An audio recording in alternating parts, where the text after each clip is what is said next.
Good evening and welcome everyone. This is Dan Winter again from fractalu.com. It's the end of January and as we're discussing, amazingly mild here in South France. Happy to see everybody. We have a wonderful core group who joins us here and participates in the discussion and the dialogue. And then usually with Fractal U, we have over 1,000 people even in the first week see the film, and it becomes a record of a curriculum, which is a comprehensive curriculum around fractal field science from fractalu.com. Tonight's conversation and course is entitled Advanced Biologic Architecture. We will do an introduction and review of the core biologic architecture curriculum, and then we will discuss some fairly advanced and esoteric aspects, kind of like the plasma science and the electrical engineering of biologic architecture, and take questions. Also, we have Thomas Geckler here with us, who's going to talk just a little bit about the architecture of where the Therify, the plasma rejuvenation system, is sited there. So we'll have a little bit of dialogue. So it promises to be a fun evening. We welcome your questions. I think we're going to start with a question that was asked as we were coming together here, which was what did I think of gold powder, the monoatomic, and the ORMEs? Which is something that Thomas is very expert at as well. In fact, it's part of his profession. And we've always said that the concept of the monoatomics, the ORMEs, the mana, the spice, we were just looking at a documentary on the sacred Ark of the Covenant as a mana machine and how it produced the mana which nourished the Israelites, which now makes a lot more sense that we realize that a particular kind of charged field could precipitate monoatomic materials out of the environment.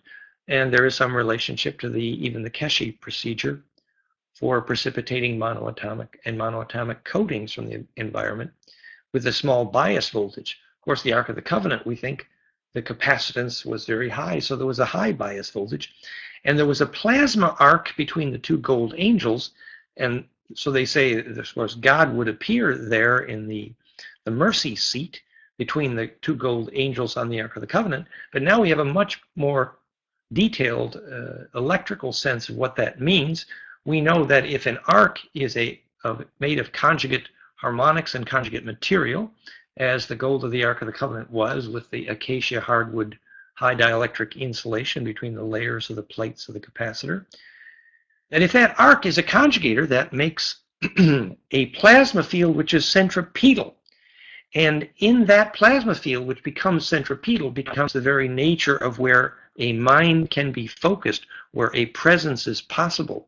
In fact, it is essential we begin to recognize the possibility of propagating intelligence as plasma. Even the plasma universe, people are getting closer to that. So we'll understand a lot more about what was mythically described as God and the divine once we understand how plasma science creates a cloud of charge which is quite literally inhabitable, as was the case clearly with the Ark of the Covenant and the mana machine. And the mana itself was an ORMEs, a monoatomic kind of material, which, the monoatomic atom is a phase conjugator, centripetal. We discussed that at fractalfield.com/cold plasma. And thus created a bit of a negentropic effect. Actually, Thomas, if you're there, our guest tonight, Thomas Geckler from Georgia, his website, CherokeeGold.net, he's an expert, actually hosted the conference on gold powder and monoatomics with David Hudson.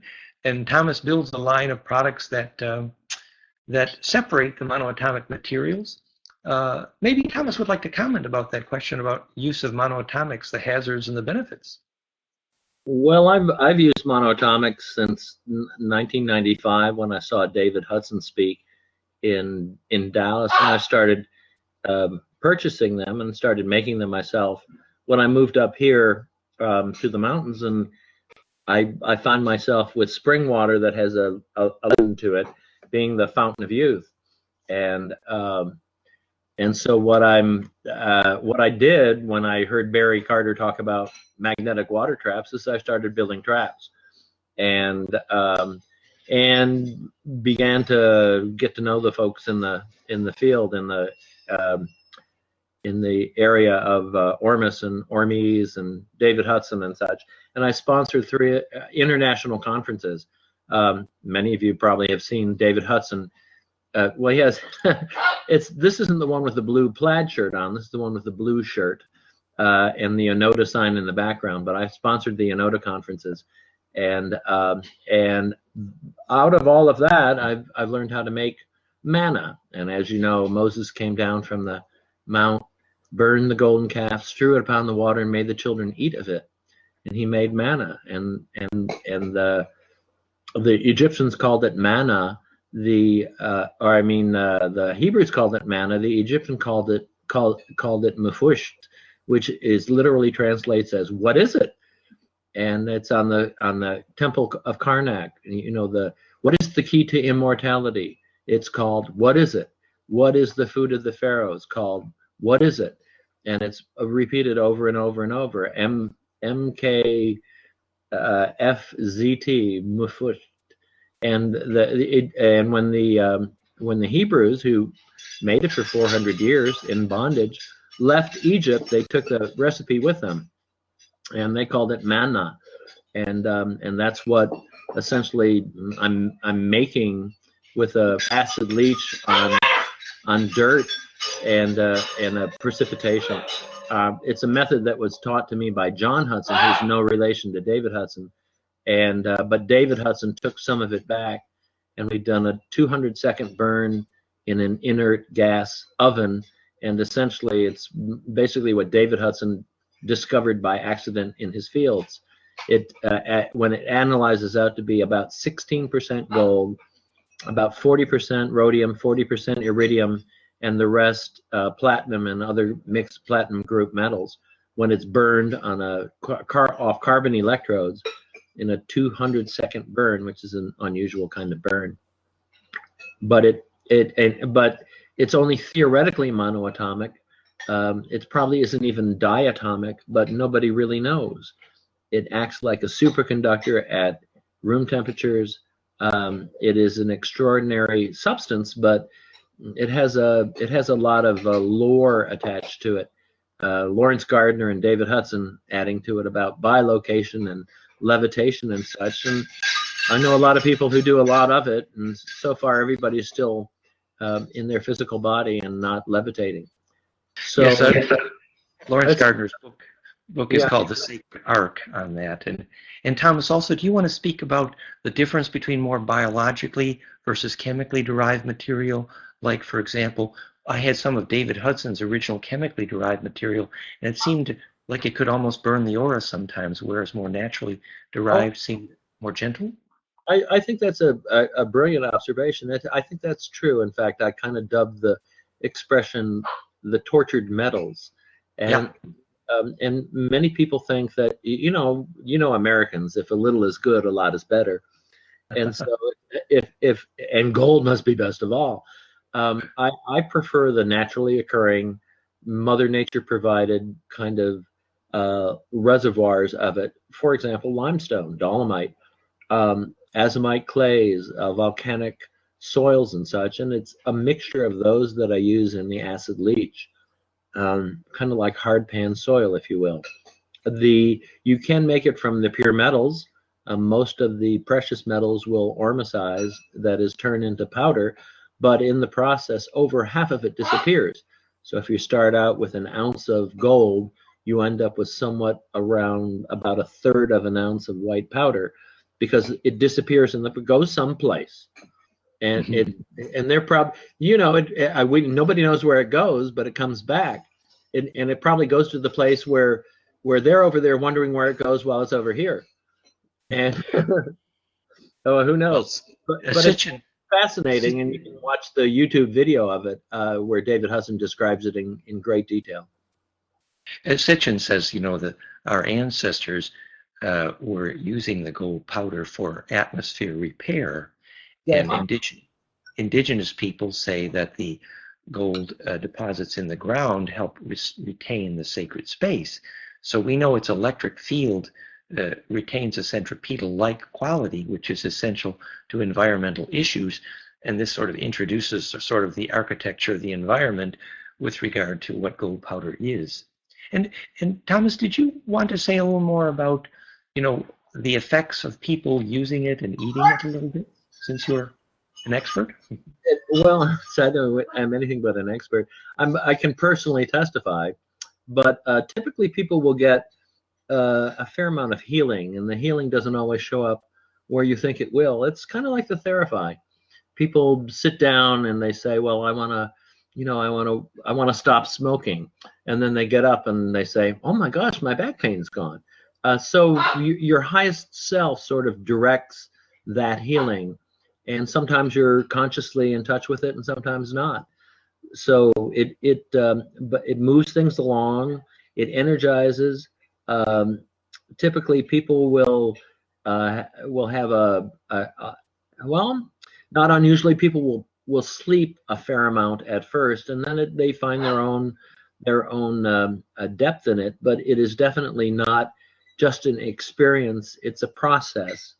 It's a journey, not a destination.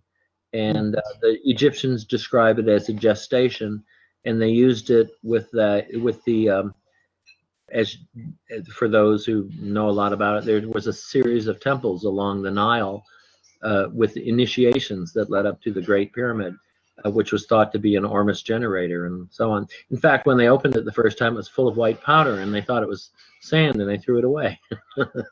Yes, and that story extends to the Moses story in terms of being a gold powder cook, and that is really our focus later in the evening, is the sort of electrical engineering of the concept of temple, and the relationship to gold powder is quite relevant.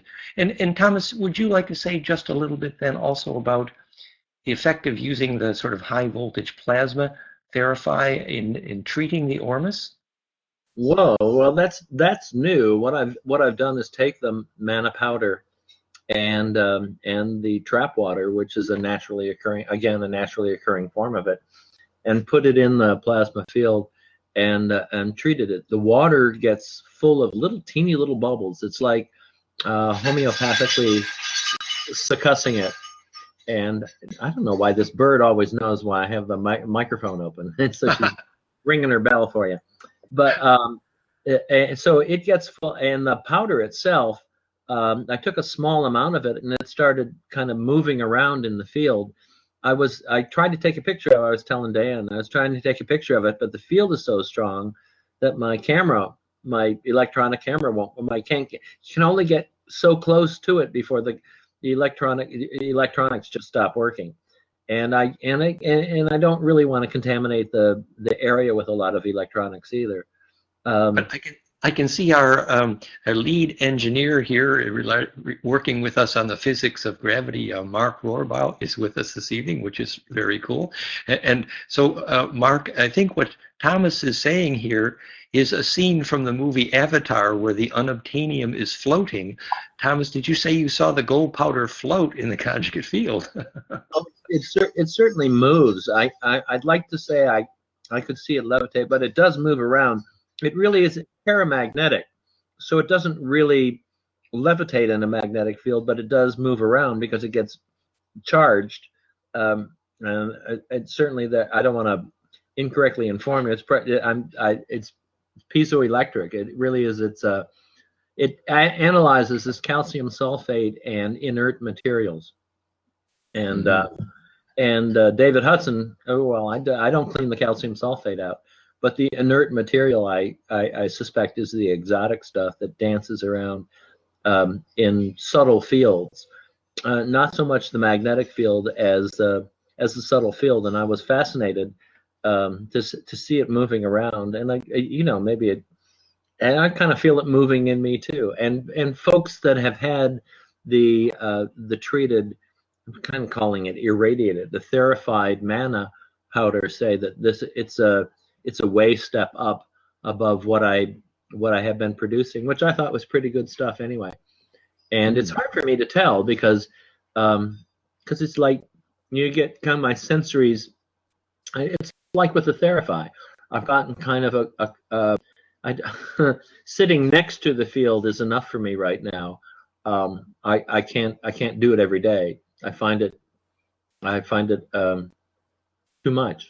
But Yeah, yeah, like you say, I'm too blissed out.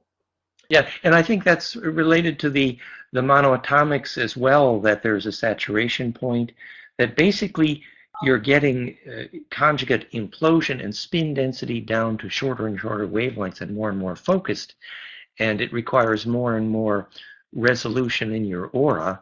It's almost like, when you get near the center of the lightning bolt in the powder experience or the near-death experience, and your whole life is compressed in front of you. So if you're accustomed to being very still and focused on pure principle, you can handle a lot of spin density, but approach gently, and that's true of both Therify and monoatomics. And it brings to the issue of what it means to build a temple in terms of the architectural engineering. Eden Grace asks, would the charged ormus maintain its charge, or would it dissipate over time? Do you have a comment on that, Thomas? Well, I think we'll see. I've sent it out. Oh, excuse me. I sent it out with an orgone shield of paper and foil and cardboard on it, and it usually protects it pretty well. It's only been this last week or so that I've sent it out, and we'll see how it keeps. I irradiated the whole batch, and now now I want to do everything in the house. I want to take the beehive down there and do the bees, and because I think, boy, that'd be what a treat for the bees that'd be. So maybe I'll move it upstairs and irradiate the bees upstairs. But this is it's extraordinary that I have it in the downstairs apartment, and it literally fills with plasma. It gets cloudy in there, and it almost is almost hard to breathe after a while. I have to open the door, and I have sage down there, and been doing clearings and such. And we have a essential oil diffuser that is putting out meditation blends and that sort of stuff. And I have a meditation music, or kind of generic music on, and we're doing a meditation and some breathing and spending some time being clear about what kind of healing we want, and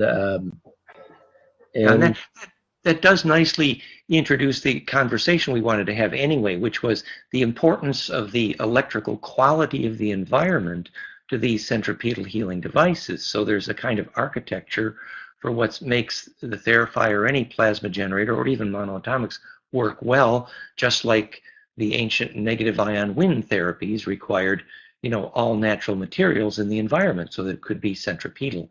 And Thomas is just blessed; he has a pretty magical Cherokee sacred environment there. Oh, I just saw your note. I don't know how you keep up with all this. If you want me to turn my camera on, I can. Well, I kind of like the horses back in the barn. It doesn't matter, but just that we're trying to get to the principle of why it is that the environment is so critical to healing, which introduces what a temple is for and the electrical engineering of temple. So Thomas has he's in the country there and surrounded by trees. This is an Okavala Native American church. It's Church of the Sacred Waters. It literally is sanctified property. I'm a official church, and so it's sacred. We've taken some time to do ritual around it and to protect it. It is Cherokee land and land that we stole from the Cherokees, of course. And exactly. So I try to acknowledge it and honor it. And I think in payback, I get this lovely water and have this lovely environment. That my website, CherokeeGold.net, the picture on that is off the deck, and that's what people look at. While they sit in the Therify chair, they look out the window at that same view. And I think it's very conducive to healing. So. Yes, and we were, during this course this evening, we were going to play with understanding the root of the concept church, for example, since Thomas brought it up. CH in Hebrew, chet, CHET, quite literally transliterates to mean access to the place of the black hole, as in chem and l'chaim. So CH is literally you making a black hole in your throat. And of course, the ur in church. The UR, we think, means, has the root of the ancient blood, or ancient dragon blood, or ancient line of the pure blood, as in Uras, ages of the Draco, ages of the ancient bloodline. And then you have CHURCH, which literally it means where the ancient dragon blood goes from black hole to black hole. That's what a church is. And let's see, Eden Grace is asking, well, first, Wayne asked, does sage clear the field alone? Indians have always known the power of sage. Sage is obviously very powerful in that regard and very effective. And I'm sure people have studied the chemistry of it, even perhaps down to the infrared. I don't know if you know the chemistry of sage and why it works, but I'm sure there's an electrical engineering explanation. Perhaps even Callahan was quite clear the shamanic function of certain tobacco burning. He measured the infrared radiance and documented right down to the effect on his oscilloscope when the shaman were using their cigars to clear evil spirits in South America. So we know the infrared of the proper organic material burning definitely has a plasma effect, and that probably has to do with sage. Let's see, Eden Grace is asking, since the Therapy can help healing in people, if used in an unhealthy place, can it also help the environment heal? Well, I mean, clearly, I think it leaves a residual charge there, right, Thomas? And we know that the place in France where they're using the Therapy here, it's actually a basement, which has its limitation, but it's a basement that's been used as a kind of Tibetan temple for a long time. So, there are compensations there. But I think if we wanted to know the science of how these quote-unquote sacred devices propagate their field, which is related to the concept of the architecture of their field, we could look at precedent in the science literature, the way, for example, the Joe cell, which we now know as conjugate concentric capacitive tubes, which are implosive and affect the hydrogen bond. That's what the Joe cell was, famously, or related to brown gas. But the Joe cell literally waited until it conditioned its environment to work properly electrically. And that's right out of Keshe's playbook, that these conjugate materials gradually condition their environment. And we now know a lot more about what that means molecularly. If we look at the famous, we have our toys here. It has been shown that the physics of superconductivity is related to and both Nassim and I have been teaching about this for years, that as the cube octa jitterbugs to the ecosa, and this was, again, I learned this from Bucky Fuller personally, it was a lot of fun.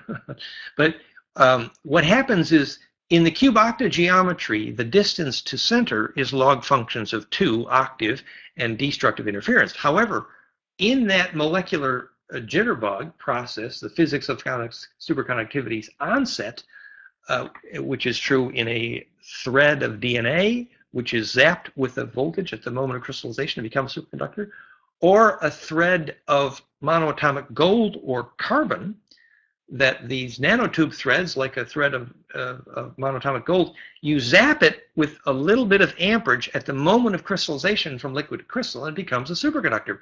The reason is because at that point, the ratio, wait, now we need our other little toy here.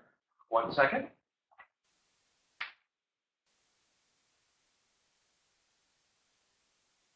When it jitterbugged to ecosa dodeca, at that point only, then the distance to center from every vertex infinitely was a log function golden ratio called phase conjugate, which is implosive collapse permissive, meaning superconductive.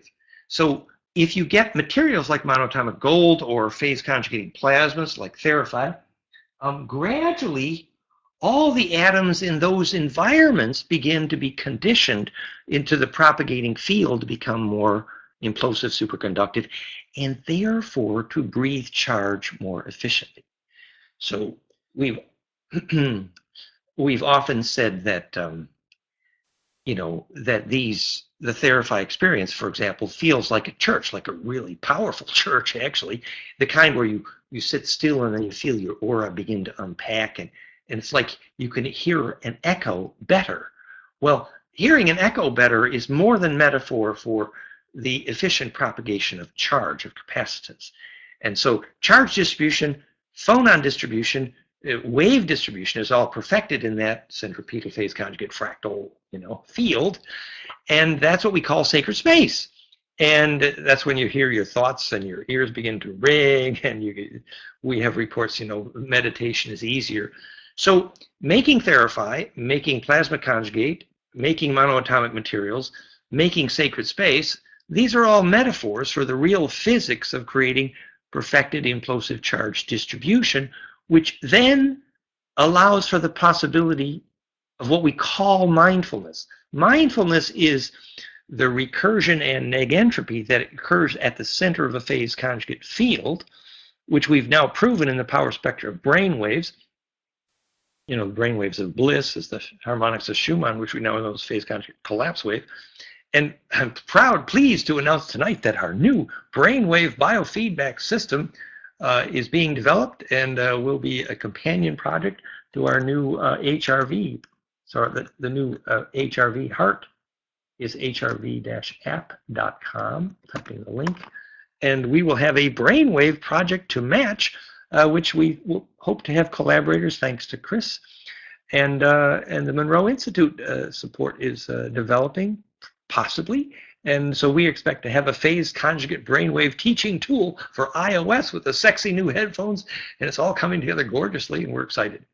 And so that's going to be state of the art. But the point is that the same ratio of harmonics that we get in brainwaves during peak experience or bliss, which is the same frequencies we feed to Therify, which is the same frequency of the most powerful binaural beat, aka Monroe Institute, which we have the software, fractalfield.com/implosion sound.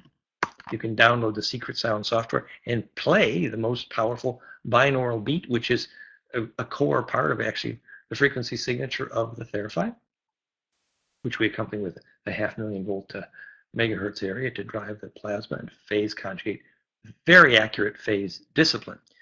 So this brings up a conversation about not just what is mind, but understanding more clearly the relationship between mindfulness and ancient spiritual ideas and what it is you take with you after death. Because we know that you don't take your DNA with you after death, but we also know that you take something with you after death. And if it's obvious what that is. It's a cloud of charge. It's literally cold plasma. And it's also obvious by measurement from Karatkov's work where your ghost goes and why it goes there. It's seeking implosive compression, like a church, like what Castaneda called place of power, which was like the conjugate point in the mercy seat between the two gold angels and the Ark of the Covenant. So the point would be that we must expand our notion of what it is to be alive and conscious to include what it is to travel in a cloud of charge called plasma. And if we do that, we can understand the spiritual, we can understand why devices which are conjugators like Therify and monoatomics work, and we can understand what about us could become immortal. We could understand how the ancients talked about God with such conviction, and we could then link our science to our religion, and we could then eliminate religion wars, among other things, hopefully. So this is part of why it's so important to teach the architecture of building a charge field which could become negentropic and bioactive. Yes, exactly, Kevin. Ancestral telephony. We call it druid phone calls, where we mentioned many times where when Karatkov followed the Kogi to where they made phone calls to ancestors and then measured the electrical quality of the air and found it to be phase conjugate or fractal. This is what he measured. On the right here, this is Karatkov's device, and here we are measuring sacred space. In this case, it was a sacred tree and stone circle in southern England. And basically what was called sacred space there was a place where a spark, in this case a high voltage discharge in Karatkov's GDV machine at the bottom of a titanium cylinder, showing that the spark was delighted to be distributed in the sacred space here. Now you take that same machine and put it in an architecturally bad environment, namely this was near the metal wall in a barn made of metal, really bad for life force. And here's the same device, and here's the spark saying, oops, I have no place to go. So what Karatkov measured as sacred space, and he quantified this as fractality in the air was his term for it, which simply means charge distribution efficiency. This is Karatkov's technology, bio-well.eu, and the device he calls the Sputnik. And he and I worked together on this, and we correlated these measures to fractality in sacred space. Here's fractality in African architecture. I had some more pictures of that. We actually took, oh, here, I have them here. I have my toys. So with Karatkov's device, we took the gold eggs with the high dielectric ceramic and the real gold, and we put this around Karatkov's transducer, and we proved that this created the kind of electric space which he measured as electric sacred space. And all we did by doing that was create a phase conjugate spark gap here, centripetal, negative, implosive. You feel a little negative ion wind there. And we proved that Karatkov's transducer for measuring sacred space responded dramatically to a conjugate dielectric, literally a gold egg, which is a similar electric function to a gold crown, and like the crown of the king. So that kind of air was where phone calls to ancestors was made possible. And we know whether you're following an Aboriginal around or you're following the author of The Kin of Atta around, the fact is that phone calls to ancestors are the primary function of your day, according to all the ancient ones. Tremendous survival value. This is literally the collective mind, the communion of saints. So what does this tell us about the electrical engineering of church or temple? Remember, that's what we're focused on tonight, kind of advanced biologic architecture 101. I guess we may have skipped some of the intro here this evening. Maybe we'll do that to do. Moving right along, class, to the advanced. So the other thing we know about the design of church, which is also true of the Cozy Rev mirror, which is also true of how to prepare to place your home on the site architecturally. The other thing we know is you need a magnetic map. Now, speaking of phone calls to ancestors, as you said, ancestral telepathy and telephony, we would like to understand the physics of why it is that you need a place where magnetic lines cross for the best site to place your church or temple or sacred house or Cozy Rev mirror. The Cozy Rev mirror, we remember we talked about this name, was a metal cylinder which was very well tuned to the microwave, and now we know why, because the DNA radio of the mitochondria, et cetera, the adenosine diphosphate, the ADP bond is precisely a phase conjugator. Yes, Kevin says X marks the spot. Thank you, Kevin. Yes, that, and we, by the way, we teach this. We teach how to practice doing this by teaching people how to site the best place to put a labyrinth. A labyrinth is a 7-color map, and this is a 7-color map.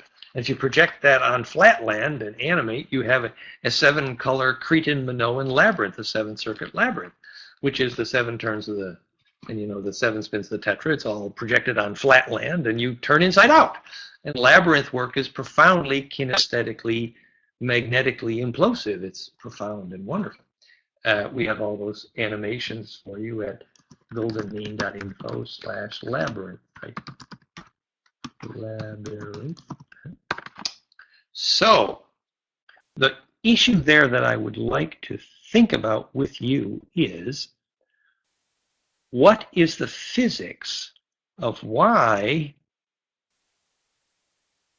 the church or the Cozy Ref Mirror or the temple or your house or the labyrinth or a druid phone call, they only work best if you place them where the magnetic lines cross. What is the physics? Well, first of all, we know for sure the Cozy Rev Mirror placement, they had a nanotesla measurement of the magnetic line, and they specified in nanoteslas the minimum flux density of the Earth ley line cross, which you must measure first before you site the Cozy Rev Mirror or the temple or the church or your house or a labyrinth. Why? Well, first of all, we know, as Karakov measured in these Cozy Rev mirrors, that consistently telepathy was possible over thousands of miles. I mean, replicable, military-grade, high-quality telepathy. That's what Karakov measured in the Cozy Rev mirrors.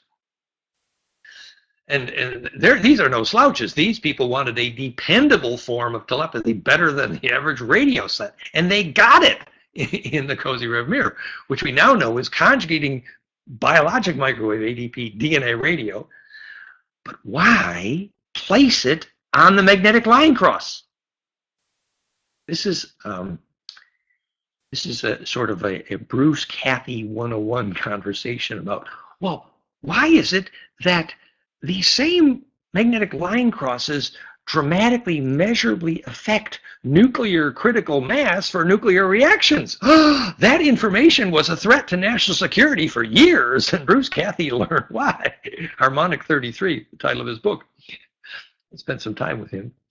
So the reason the nuclear critical mass, remember, nuclear critical mass was originally discovered under the science of what was called implosion, which is literally a phase conjugate pump wave into the nucleus, you see?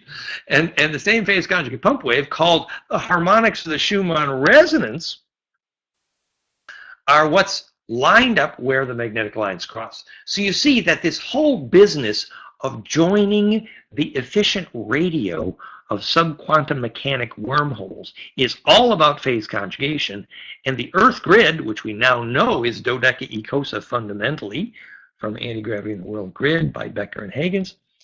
So the Earth grid is a dodecaecosa phase conjugate, and the harmonics of the Schumann resonance harmonic series, the equation on the cover of my book, the harmonics of the known Schumann resonance harmonics, are a beautiful phase conjugate pump wave. What does this tell you about the nodes on the Earth grids? That is a communication solution. Yes, Hayam says, how can I measure those waves? Well, you know, fundamentally, you can buy a handheld magnetic flux detector down to 1 nanotesla, electrosmog.de, and you'll see some of that gear depicted at goldenmean.info/geobiology. However, the best tool, obviously, is your dowsing fingers. And your dowsing fingers work better after you have bliss, and we know the physics of why. They become more sensitive after Kundalini, 30 years of that, and I think I can tell that story. Anywho, the point being that we would like to understand the plasma dynamics of the architecture of temple as plasma implosive plasma acceleration, the so-called immortality machine, versus a communication solution. Why is it a communication solution?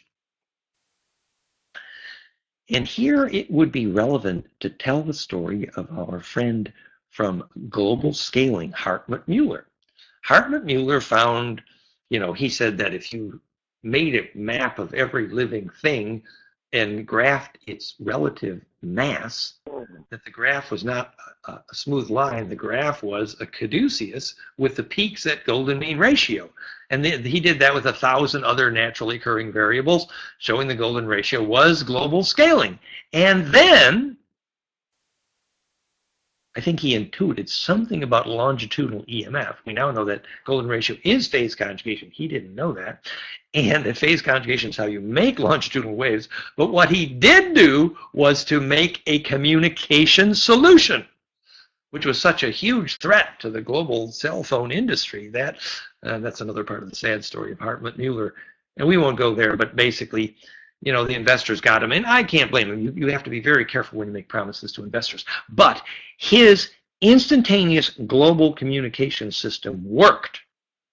And this was a phase conjugate array, literally pump wave, microwave pump wave, which was faster than the speed of light, instantaneous global communication solution.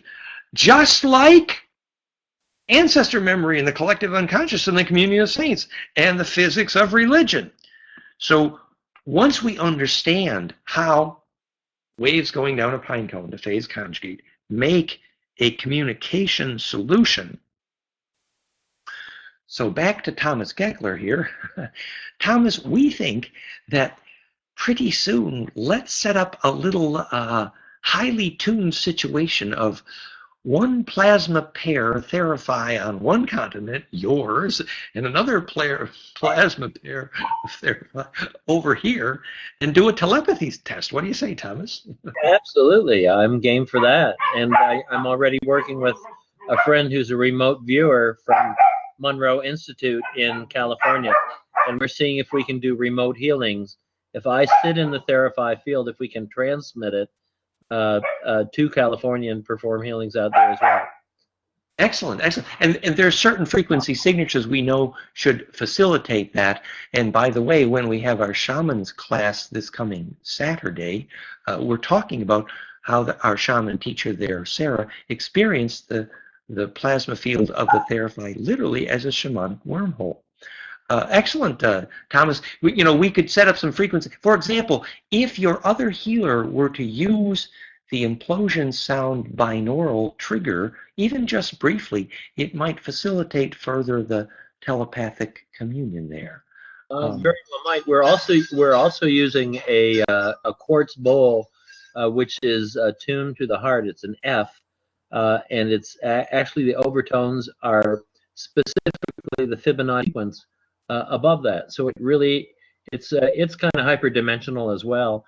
And the folks that have been here have spontaneously begun to play it for each other while they sit in the therapy, while they wait for the person to finish. So it's kind of growing, and the space is growing as well. And we've painted it and then putting up, we're putting up a mural and such. It's kind of taking the space back, and that was the space, as you know, where Joe lived, and so it really has helped purify it and take it back, and I'm very grateful to have it here because it really is transforming.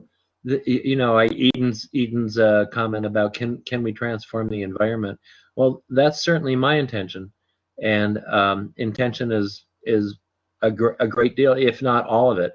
And now I've got the Therify, and I can I've got a tool to use. So I want to transform the planet. I don't want to stop with just the country or the neighborhood here. I want to transform the planet. I've got big plans here. So that's wonderful, and wonderful. And Susan Rose here is talking about her experience that she's been seeing patients this week and received therapy 5 minutes each day, and found that remote healing is working better than ever. And they're describing the same healing I'm feeling. So it is a communicable experience. She's sitting right here as well in the room. She can speak live if you want her to, so it seems like she's someplace else, but she's really sitting here in the room behind me. Well, thank you, Susan. That's wonderful. Really appreciate your feedback, and let's systematize these things and kind of write up some reports and make suggestions and be organized about this. But we're grateful and thank you so much. And in that regard, Thomas and everyone, we're suggesting other experiments about conjugate fields, the architecture, sacred space, advanced electrical engineering and biological architecture. And in that regard, Thomas and friends, we're suggesting that we replicate the experiments of purify.com and plucker.de. I'll put those links in here, which specifically used a conjugate capacitance. In Plucker's case, it was a pyramid. In our case, it was a gold conjugate dielectrics like these with a gold wooden pyramid like the Ark of the Covenant. And what we did, we used it to charge rock powders. And the famous rock powders of plucker.de and purify.com, you take a quartz sand or powder or a calcite sand or powder, which are piezo, must be piezoelectric, and the powder, and basically you zap it. And then that rock powder in your garden, in your plant pots, or in a polluted lake, for example. Plucker is very famous all around Germany for saving polluted lakes. So we really would like to try high-frequency conjugate zapping, and we originally did a capacity with Purify, but now we want to use a more broad spectral conjugate zap, which would be Therify. So Thomas, yes, if you do get a chance to charge some rock powders and then test their effect on plants and water, for example, a little bit of that charged rock powder in a polluted water body that will not sediment should trigger a sedimentation rate, which is quite depolluted. So these are further experiments. Plus, we have now Thomas and Peter in Belgium and Medric group in South France have all been successful in zapping water with Therify and conjugate plasma, which is to say bioactive fields. So more tests of water treatment, and we all know that this has been going very well, and the measurements of water charged in conjugate field architecture has been off the charts in the Bovis measures of the Belgian group. And further then, this leads us to the function of sacred architecture in stone circles, etc., from the book Seeds of Knowledge, where first Burke and Levengood of Seeds of Knowledge book fame used a high voltage pulse to treat seeds and got 30 to 50% improvement in growth. And this now we know why, because the centripetal force on a seed, and we discussed this in the last class, is the difference between life and death. So seed treatment trials are on the agenda here for Therify.net, and our friend Jukka and the Finnish group, who's a professional, major successful seed treatment group, is agreed to collaborate with us on that, and we're looking forward to it. And we expect to show dramatic effect on seed treatment, which we think was one of the primary functions of ancient sacred architecture, like what stone circles were actually used for, to save agriculture by triggering growth in the seeds. Susan is saying we zapped ionic trace minerals, just 1 to 3 drops in water or aloe. A patient brings them into a bliss state within moments. Yeah, so you know, if you're giving a trace mineral or an essential oil, for example, for specific purposes, charging it in a strongly centripetal bioactive field should potentize. Thomas says that it's also been powerful for the dogs, the dogons. No, that Thomas is always testing this on his dogs. It's wonderful. It's the Syrian experiments. It's doggone. So anyway. The point being that, of course, you could work with animal treatments as well. But the point is that all the concept of homeopathics and succussion and charging, we now know resolves to this vorticity of the perfect centripetal, which is what conjugators are, and that's what tonight's conversation is about. Well, great. So we carried on here, and we talked about a few of the advanced ideas about biological architecture. And I see that it's 10 to 9. We're almost halfway through this class. And we were going to go on in the advanced part of biological architecture as plasma generators, plasma implosion, to talk about bliss cocoon and kind of stargates and linear accelerators, which is rather esoteric advanced aspect of the biologic function of temple, like Jerusalem, for example, a bliss cocoon. But, and this is a but, we also stated in this announcement for this class that we would do an intro and a review of the basics of biological architecture before we went into the advanced stuff.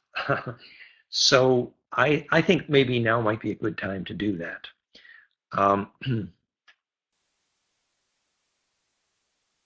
Susan says she imprinted a homeopathic pineal sarcode, and it is most powerful. So yes, there's all kinds of imprinting possibilities with conjugate fields. And the more broad spectral the conjugator, like Therify with the optical, as well as the ELF, the more potentizing. That makes sense. Okay, so let's just spend a few minutes and do an intro to the basics of biological architecture. The concept of biological architecture, in my view, the core principle is that all living things require a centripetal field in order to thrive. This means that the very essence of life is the ability to recursively circulate charge through a center point. And this is the phase conjugation which holds your aura together, and hence a phase conjugate model of perception. So effectively, it means that two things. It means that a centripetal field will keep a seed alive and increase the life of a seed and your child. The other thing is that the capacitance, which is called the dielectric constant of the materials you surround your body with, define how efficiently your capacitance can breathe. What does this mean in practical terms? Did you ever notice that if you put your hand on a large piece of aluminum, your hand begins to feel numb? You're not able to feel, quite literally, electrically. Whereas if you put your hand in the center of a Therify or a beautiful conjugate or a stone circle, it actually restored circulation. Oh yes, Eden says, I noticed that when using silverware. Exactly. That when your hand is in touch with certain metals, you lose feeling. Why? Feeling is a name for the ability of a charge field to recur conjugate and centripetally, and thus create that feedback loop through a recursive center of charge that then is able to sort waves into phase, and that negentropy defines perception. That's the fundamental physics of our basic course on a phase conjugate cause of perception.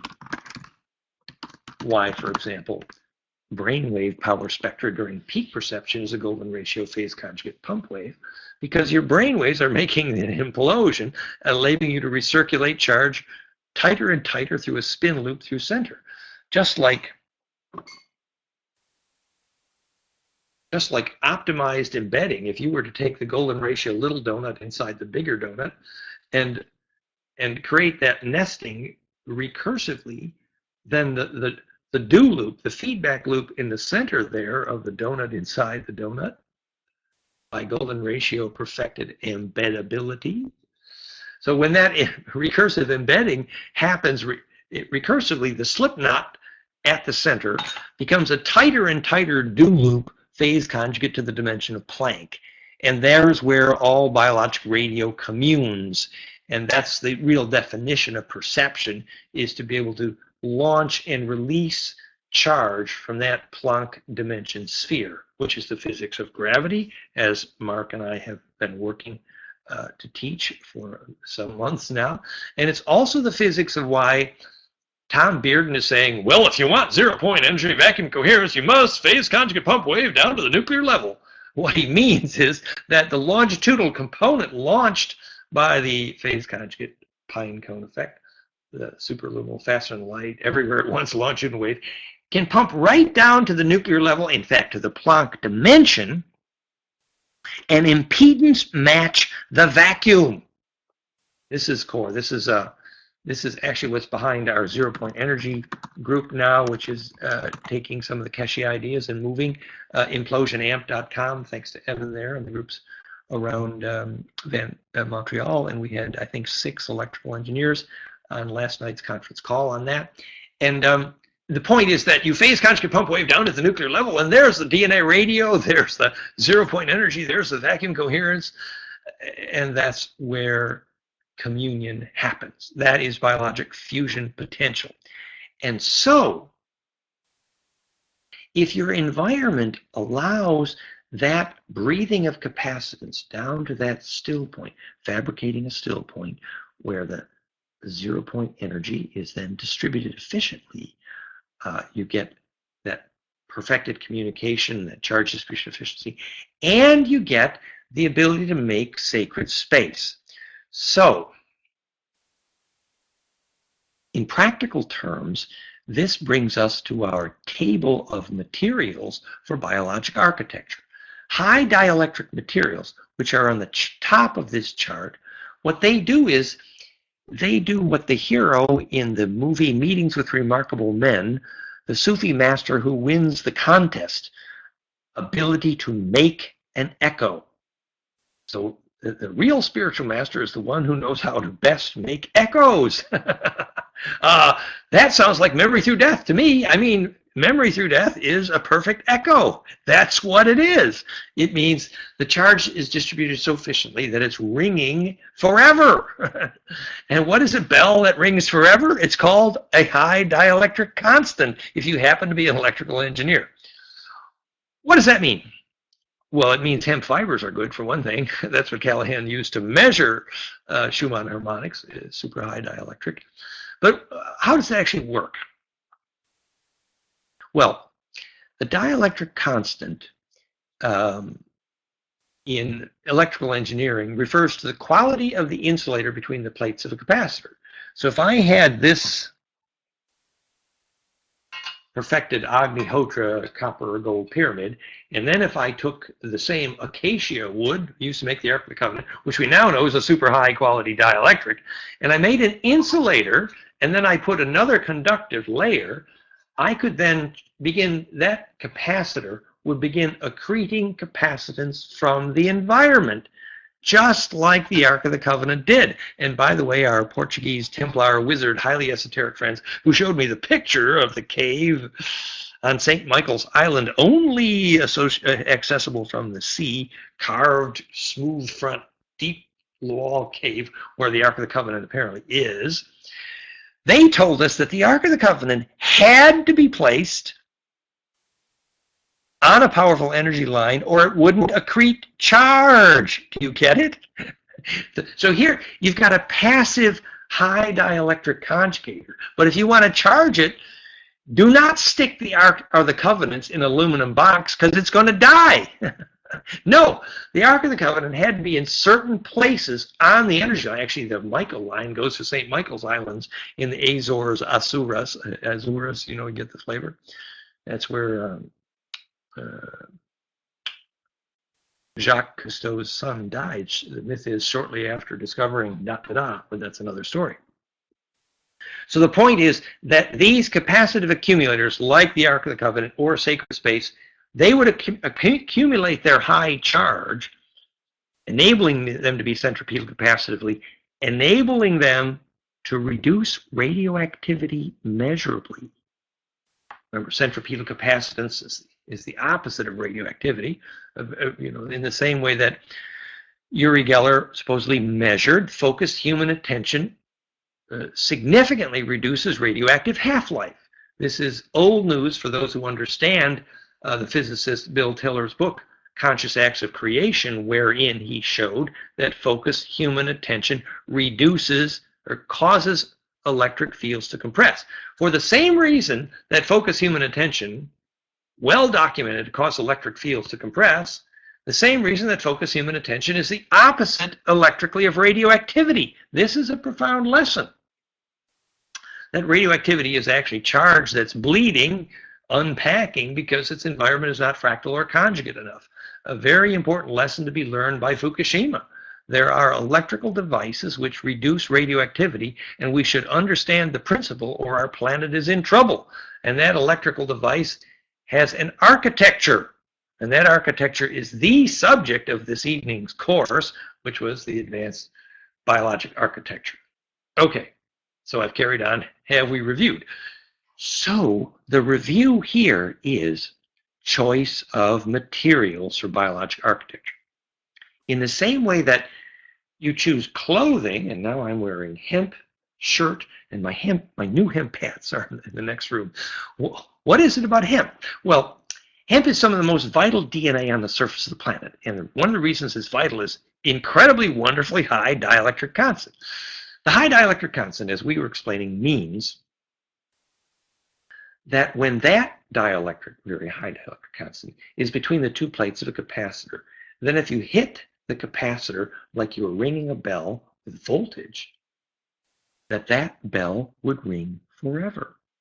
In fact, if a dielectric constant is over about 5 to 10,000, it means by definition that capacitor is a vacuum energy, 0-point energy vacuum coherence device, meaning that if the dielectric is high enough, then when you hit the bell, I mean the capacitor, with a hammer, I mean voltage, that the bell rings with more energy than the hammer you hit it with.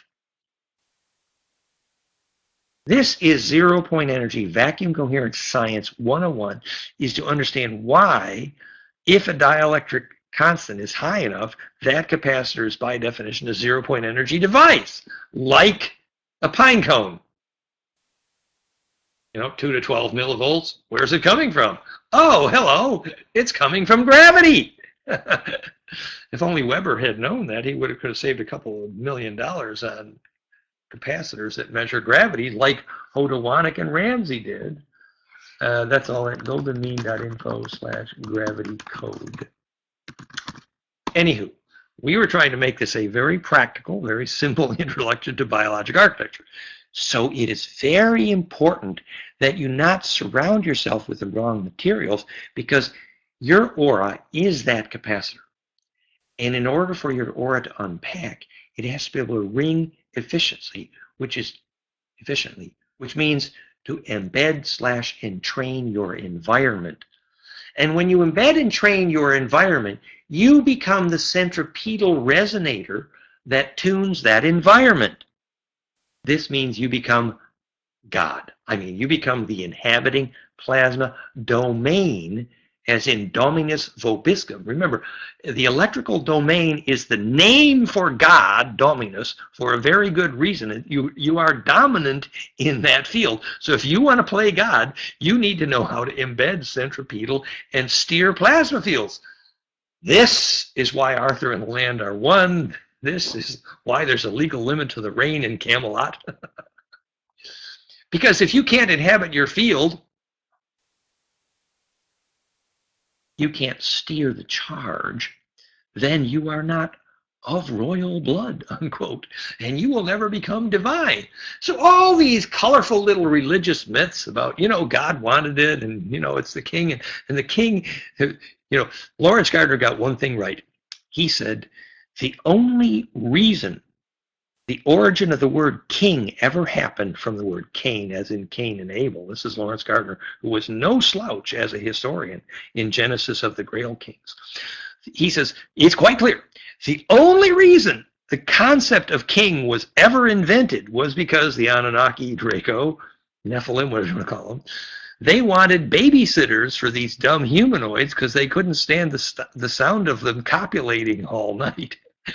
Well, it sounds a little funny, but actually it's true. The royal families were the function of the babysitters. I mean, the intermediaries to God. I mean, the Anunnaki Draco. I mean, the Nephilim. What did that mean?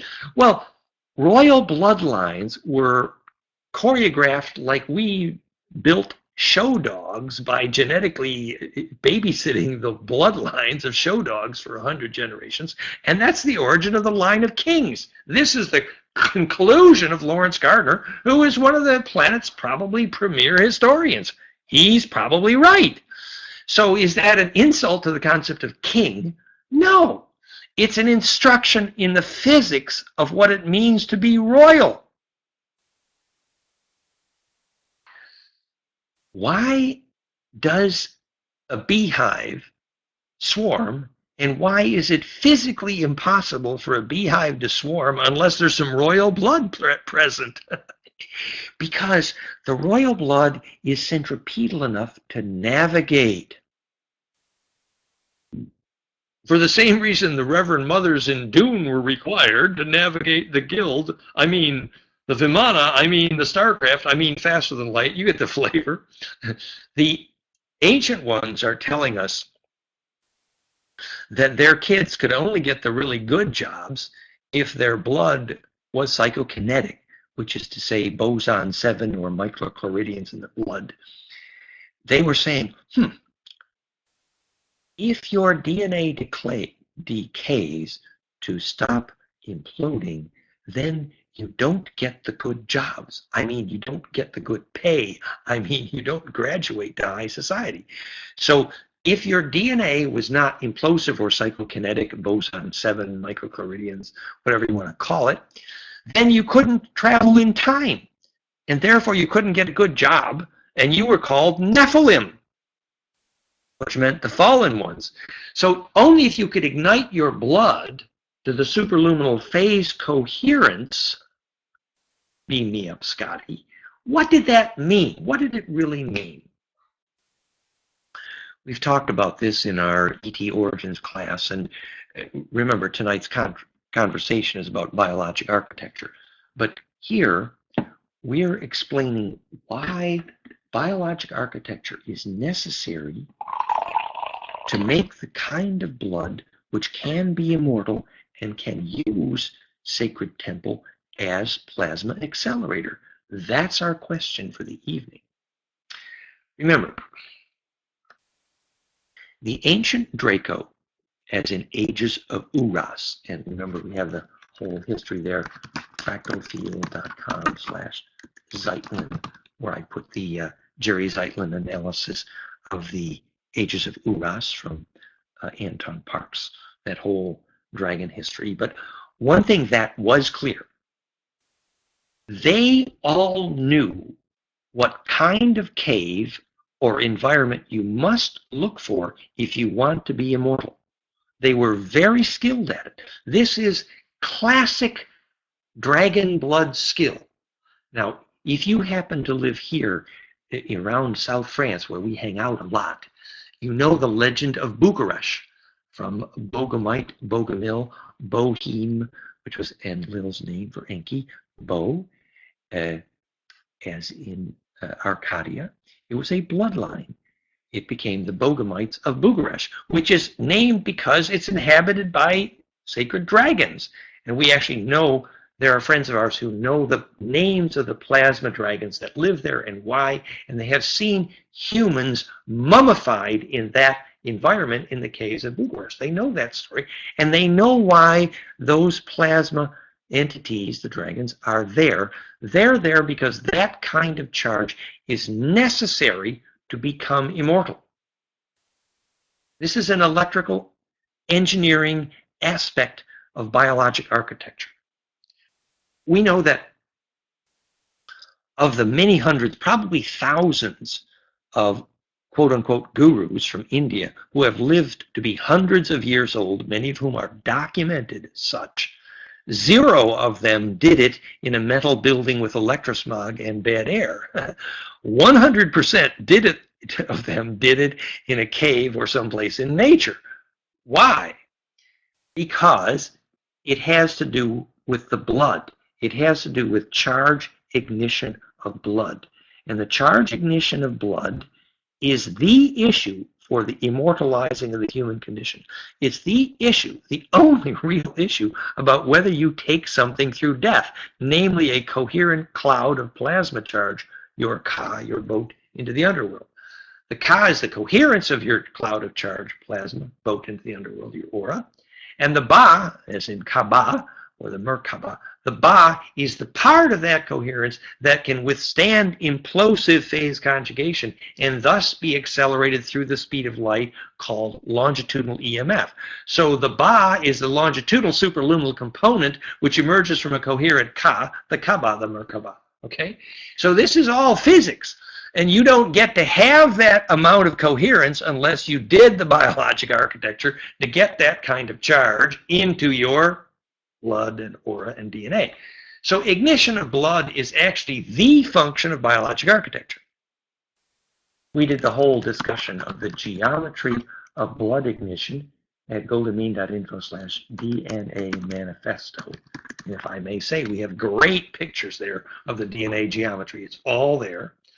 So the ignition of blood is otherwise known as human bliss.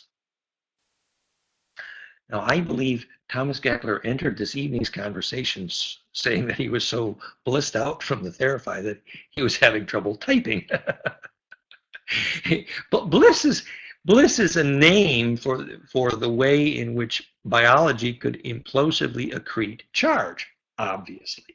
But what we have been saying in each course every time and repeating it ad nauseum here is that the skill to ignite bliss experience becomes the only real legitimate biologic definition of culture, because ability to ignite biology with charge implosion or bliss determines A, whether you get harmonic inclusive, namely whether you get an immune system which is sustainable, quite clearly, medically documented in the heart rate variability literature, goldenmean.info/hierarchy.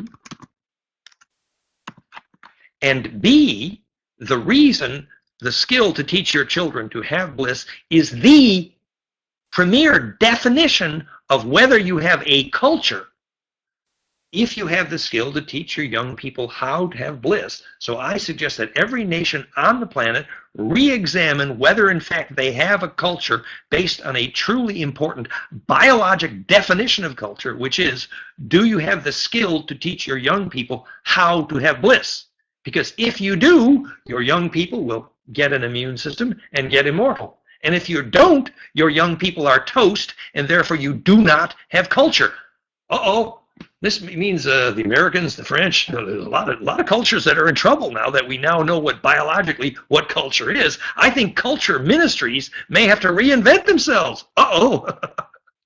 And by the way, I think every biology department in every university on planet Earth, which is located in an aluminum steel building, needs to be fired because they don't know what biology is at the centripetal field. Which it's the wrong dialectic. Sorry, guys, it's not a biology department if your biology department at your university is located in a metal building. Sorry. And by the way, you might have to reinvent your architecture school while you're at it. But once you know what living plasma is, you have to reinvent education. It's obvious. So, yeah, bliss over war. That's right. We can replace religion wars with the science of bliss. That's the whole idea here. Which, by the way, then becomes a curriculum for teaching what, in fact, peacemaking is. goldenmean.info/peace university, where we say that if you know the physics of how waves make peace, and there is no other definition for how waves make peace except the origin of negentropy, there could be no other definition for peacemaking for waves. That's it. Negentropy, which is called phase conjugation among waves, is the premier definition of peacemaking for wave mechanics, and therefore for people. We proved that, as Callahan showed, you could make peace on the land by making the magnetic lines fractal or conjugate or implosive. You can make peace in your brain waves by phase conjugate EEG. You can make peace in your EKG by, you get the flavor. So this is a whole science of peacemaking based on the definition of centripetal force and negentropy, which, by the way, is, in my view, also the only possible definition for permaculture and the only possible definition of sustainability, the wave mechanics thereof. So I get too excited. I get all enthused, but you get the flavor. So, to review, biologic architecture is essential for the possibility of getting enough charge into blood to make it implosive and to make it do fusion in order to ignite a coherent plasma cloud called your aura or your ka around your body, which then you take with you through death. During life, that defines your immune system. medically, it's called harmonic inclusiveness in the heart rate variability, which is fractality in the heart, literally defines whether you have an immune system. That's Irving Darvik's work.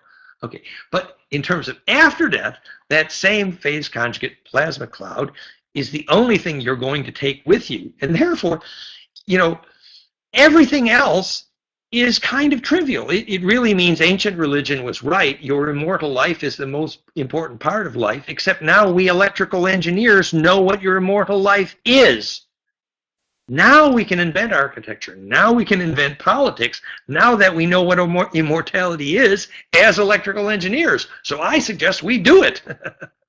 Otherwise, it gets a little boring here with Donald Trump running around. Oh my God. Okay.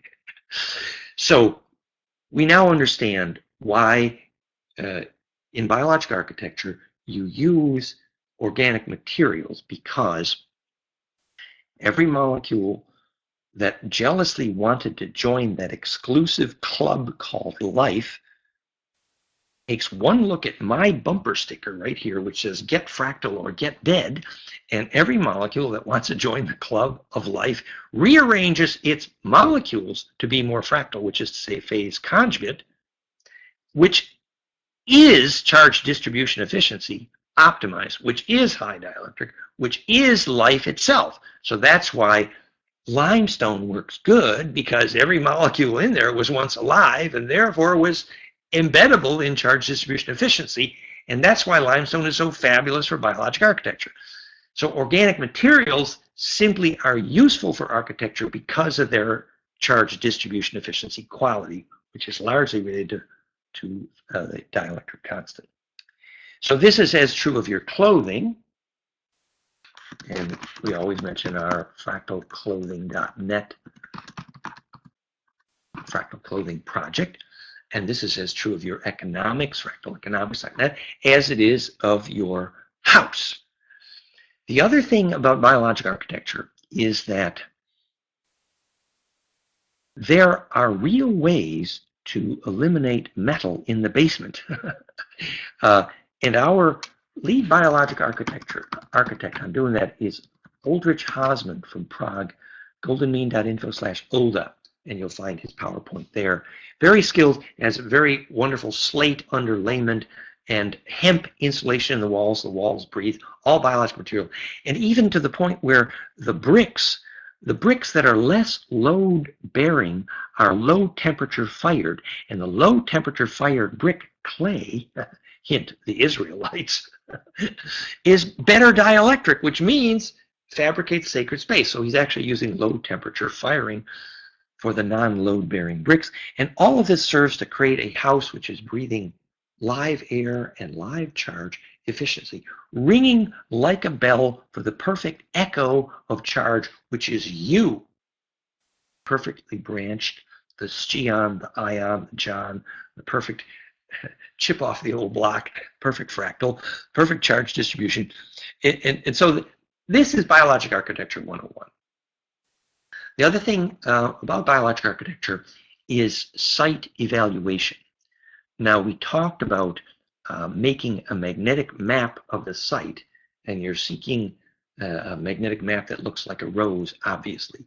But siting the labyrinth or the temple or church or even your residence at a magnetic line cross, the line cross creates a compression point in the charge. And that compression point will always look a little bit like a tornado or a dimple or a vortex, because wherever magnetic lines cross, that added compression creates a dimpling, which will either be centripetal or centrifugal.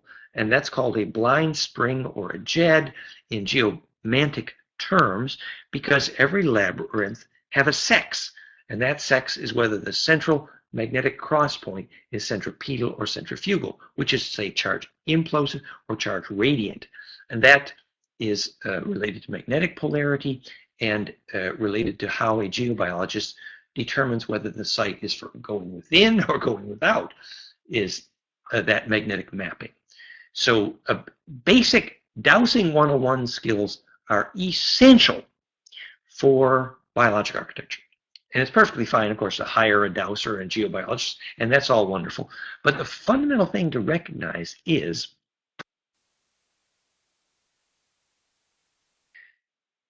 the design of human blood is quintessentially designed to bend charge. The more implosive a braid, phase coherent, recursive braiding embedded, the more bliss charged, the more conjugate, the more ignited your blood, the better you are able to douse. Why?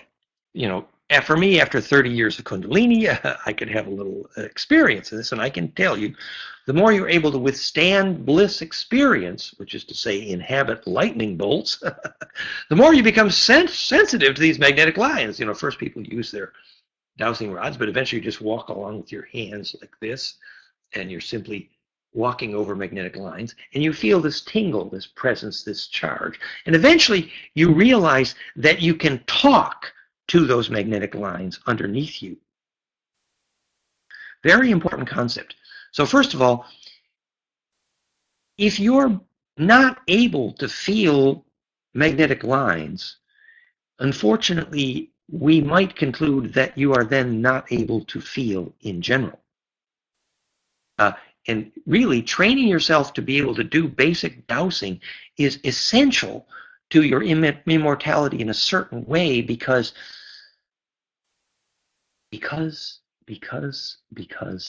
of an ancient Sufi saying.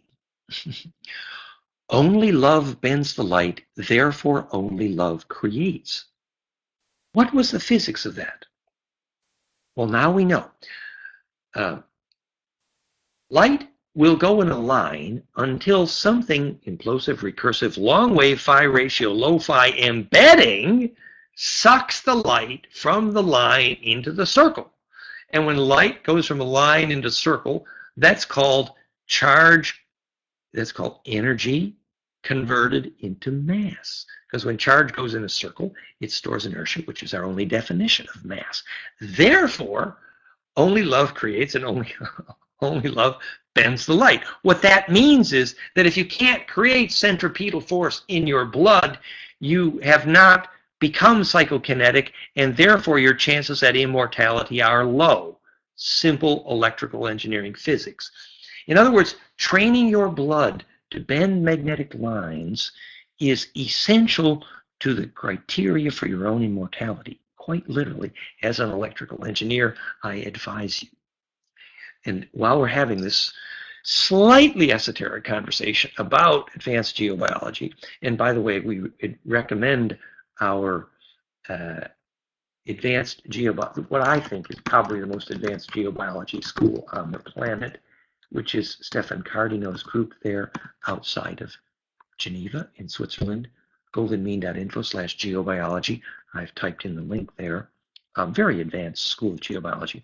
But I would like to tell a related short story here, and that is, we were doing a course in dowsing in Torino, actually, and we had a very old Italian dowser there, and he was explaining to us that if a dowser he instructs the well driller, and I saw David Yarrow get down to the drill bit on the head of the big well drilling rig and angle the drill bit accurately in the ground to his dowsing. But if a dowser just drilled a well and missed the water vein, there are multiple ways to steer that water vein into the well. And this is highly instructive in my view. So this old Italian dowser is saying, well, the beginning dowser 101 uses succussion. He takes a hammer and some rods and stones, and by hammering on the resonant places on the earth, you can actually create a standing phonon wave, and you can create a conductivity pathway, and water will always follow the conductivity pathway. And thus, with a hammer and rods and some luck and some skill, ancient dowsers were able to steer the water vein back into the water well. All very fine. makes good physics sense. Yes, you can move the ley lines around by creating conductivity sites. For example, if children dance blissful, barefoot in the mud, always at the same place, you can bet the water veins are going to come there because they like it. But this brings us to our step number 2, according to the advanced old dowser of Torino, who said, yes, like changing the direction of a water vein, exactly, Kevin. Yes, exactly. The ancient dowser in Torino said, but the advanced dowser always does it a different way. He talks to the water vein. And we thought, okay, you're talking to the water vein, huh? And he said that talking to the water vein was a test of pure intention. What did he mean by that? Supposing you were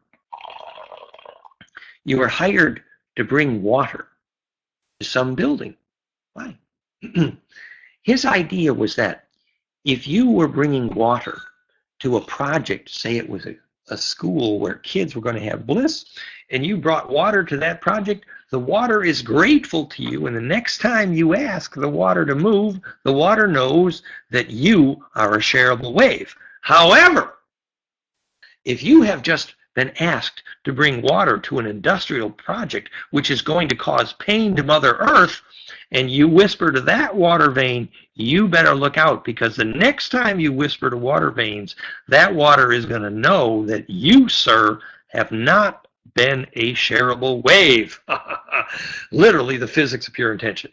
So this ancient dowser was explaining about getting your intention lined up with an absolutely shareable wave, defining pure intention, which we now know is phase conjugate optimized coherence, defines pure intention as measurable in EKG. So we know what pure intention is. It's a perfectly shareable wave.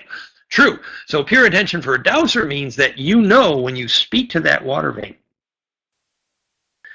So what have we learned about water veins and magnetics, geobiologically and advanced architecture?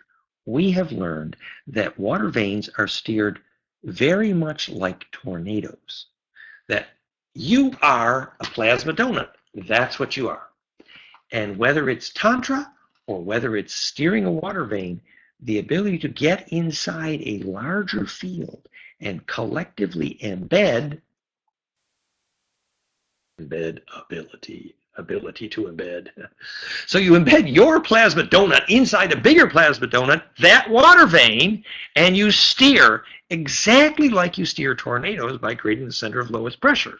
So the water veins are very susceptible to this kind of thing. In fact, it's called the Gothic cathedrals are always located over the cistern, called Cistercian, because the water veins come to where the magnetism crosses and vice versa. Wayne Leonardi is asking, Dan, are there really good ley line maps over some? And if the poles shift to the ley line shift too? I love to use my dowsing rods to lay out foundations. Yes, exactly. Dowsing rods, magnetic maps, are essential to lay out the foundation. In fact, ancient geobiologists actually can do profound locating sacred underground architecture professionally with great success, and that's what Stefan Cardino does at his geobiology school. We link there at coldamine.info/geobiology. His website is geniedelieu.ch. I've typed in his website directly here. Yes, and so the advanced geobiology schools have very accurate ley line maps, and I remind you that they're not made just from geometric analysis like Becker and Hagens or Bruce Cathy. The accurate ley line maps are made by accurately measuring geomagnetics, and the advanced geobiologists like Stefan Cardino can see the magnetic lines clairvoyantly even before he measures them. And he even showed which of the Hartmann-Curry-Peyre energy lines are deflected most by which metal, and he actually showed which frequency signature most deflected the different magnetic lines. I mean, very advanced geobiology And this is very useful school. I recommend that work. In fact, our partner in designing new technologies for measuring geopathics, Lydia, there in Athens, has just completed a project school with Stefan Cardino's Advanced Geobiology School there outside of Lausanne in Switzerland. So we highly recommend this study of advanced geopathics and advanced geobiology, which is integral to biologic architecture. Another example is that these magnetic maps will then show the underground water veins, and the advanced geobiologists like Olda would always place the wall of the building over the underground water because you do not want to stand there. You don't want to sleep there for sure. And we explained the physics last time that the underground water is a conjugator, and so your aura will want to go with it. And so as you walk over a water vein, your aura collapses. Very measurable. For the same reason, your aura and the water vein collapse during eclipses. We explained the physics of that in the last class.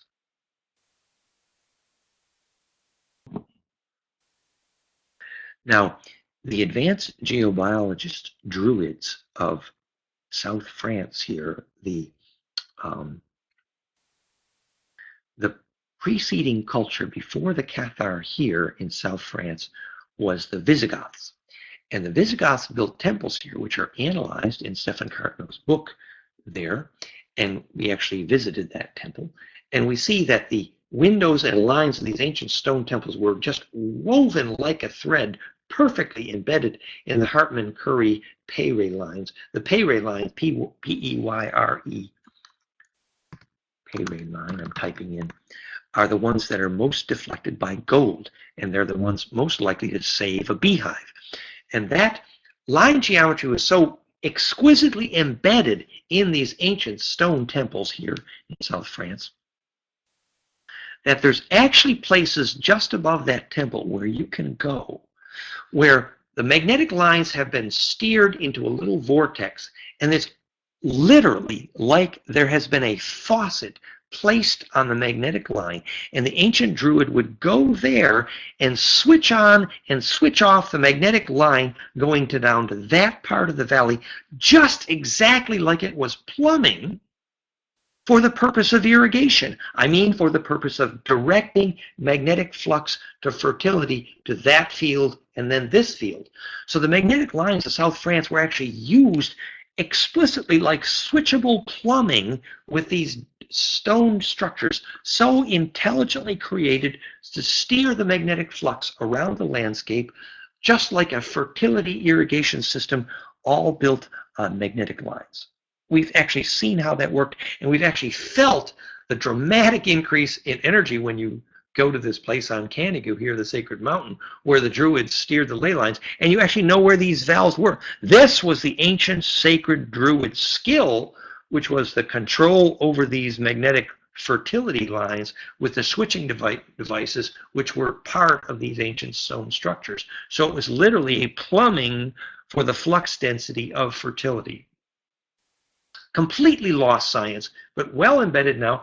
And there's another school here in South France with Jan Lipnik, who is actually becoming, who was our neighbor for some time, who is actually becoming quite famous for teaching these advanced geobiology skills, which were so long lost back in here in South France, including how to communicate with the elementals and the dragon forces, and how to understand their names and how to work with their language. Remember, the elemental forces, these are plasma beings. They're self-aware.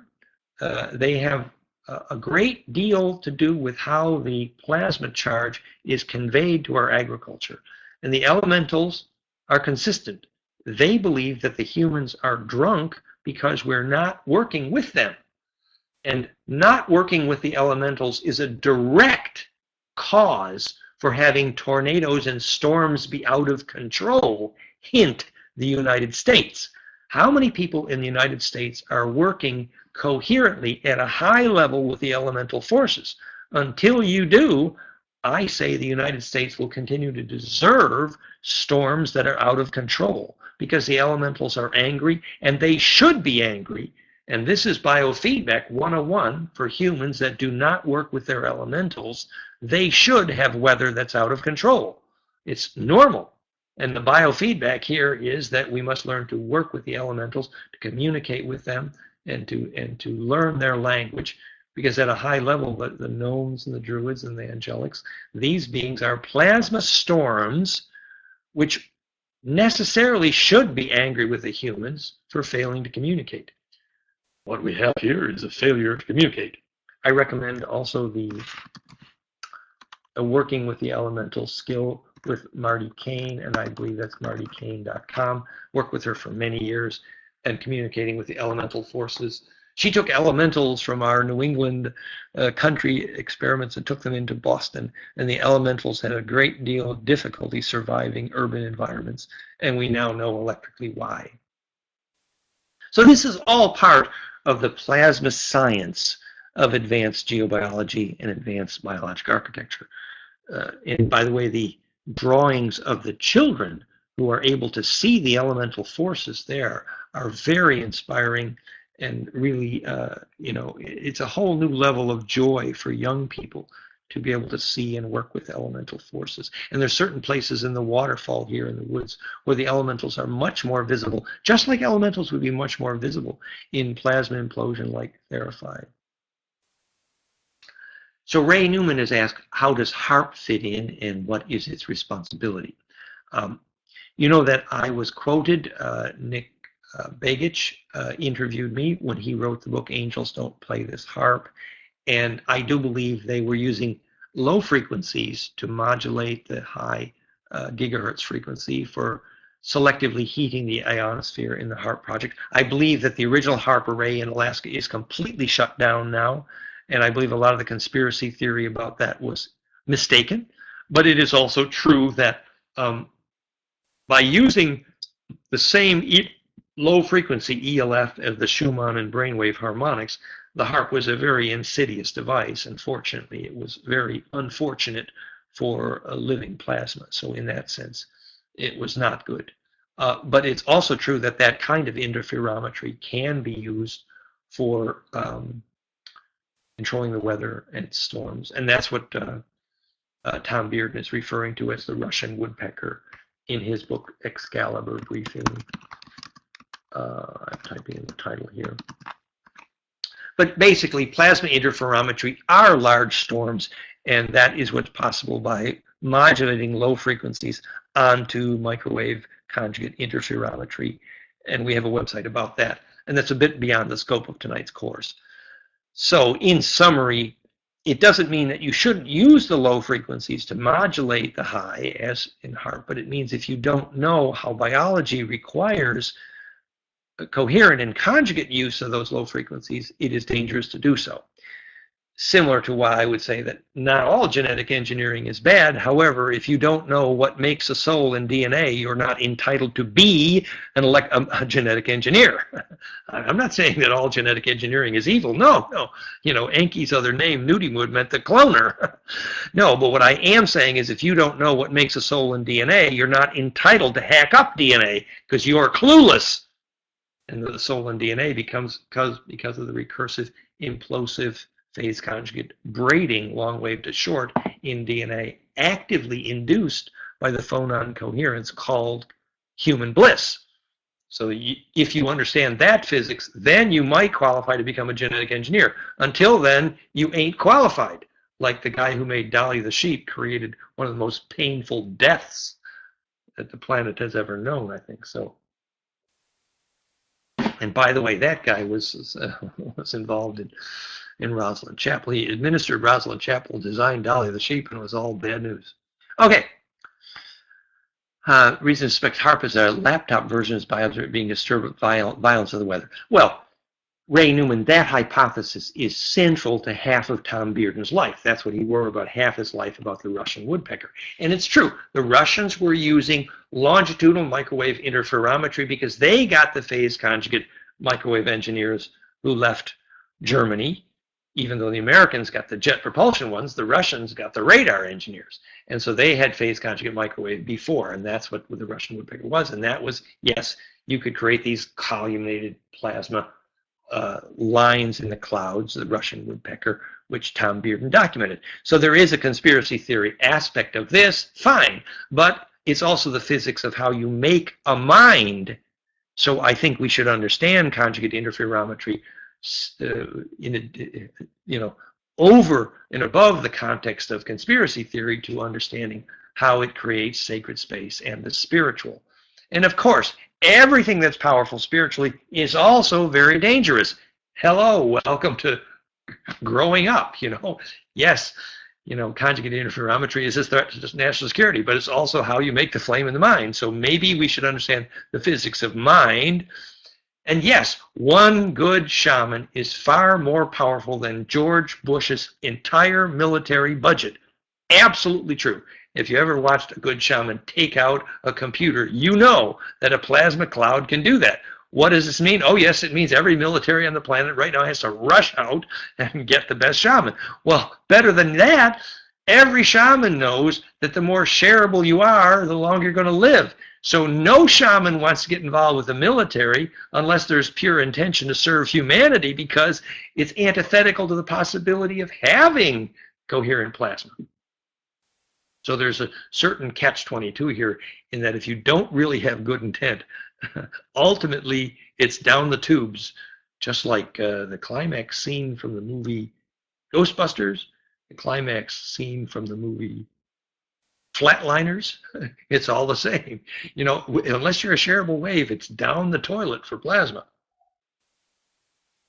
So that's why I try not to do any more conspiracy theory than we have. Yeah, there's conspiracy, there's evil out there, but I still think the fundamental problem of Earth is education, because education is also the solution to conspiracy theory, because once you understand the only possible way through to immortality is actually the ultimate form of service to every wave.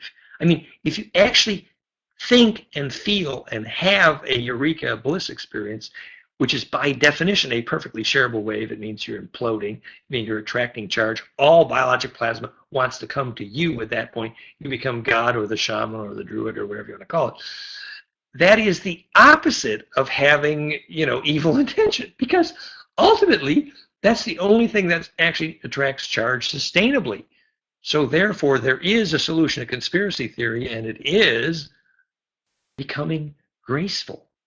Literally, attracting charge, having grace. That yes, there is plenty of evil around here, but evil is just live spelled backwards. Live, L into the I of phi. Turn the phase shift L into the I focus of phi recursion. Live. Now, if you put that in a mirror and spin it backwards, you're turning away from the focus of recursion, and the mirror image of live is evil. So evil simply means waves that fail to embed. That's what it means. It's not insidious. It's not, the devil isn't some very important guy that has bad intentions. No, the devil is merely all the waves of charge that are going to fail to embed and therefore fail to circulate and ultimately not become immortal.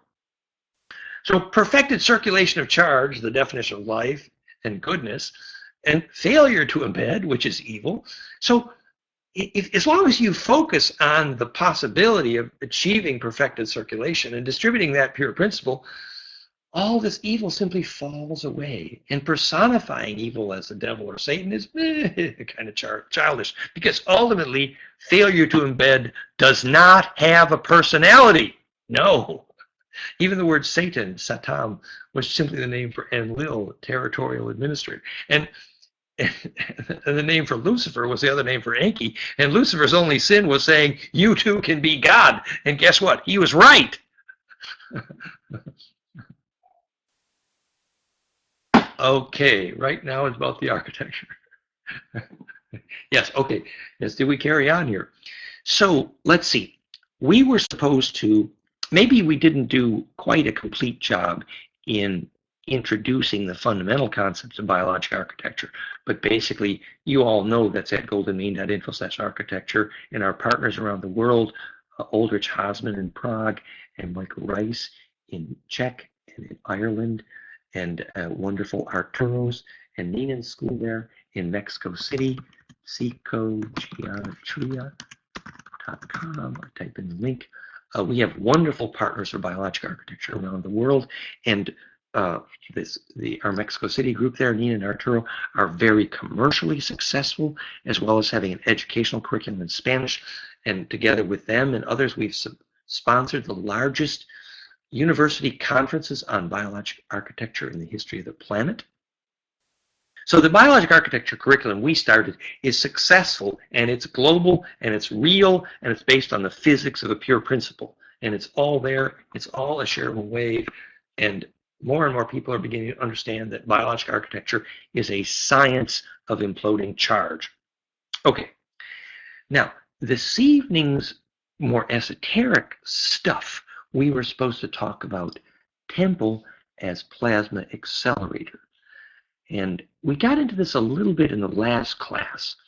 Remember we said a church is kind of a place where charge can give your blood access to a black hole. CH, black hole. UR, dragon blood. CH. So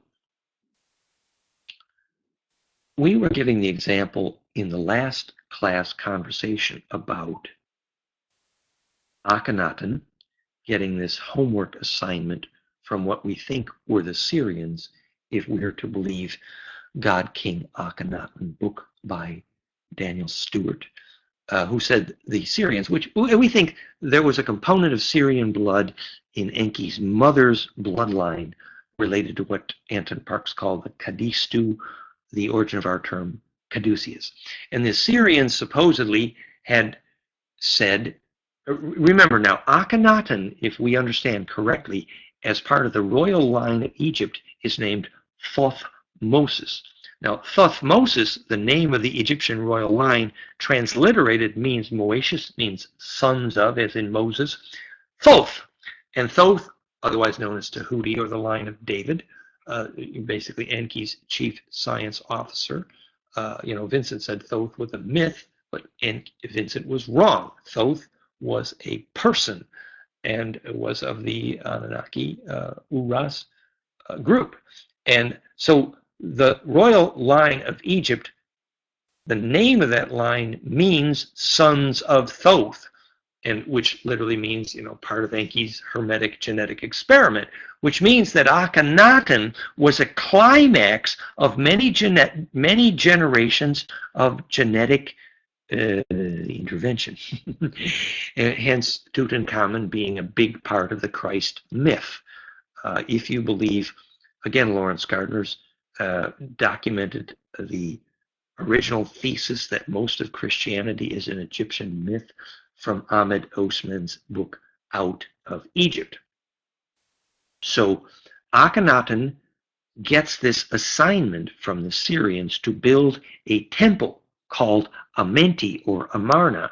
Info/Amenti. And basically, it's a solar plasma linear accelerator. That's what it is.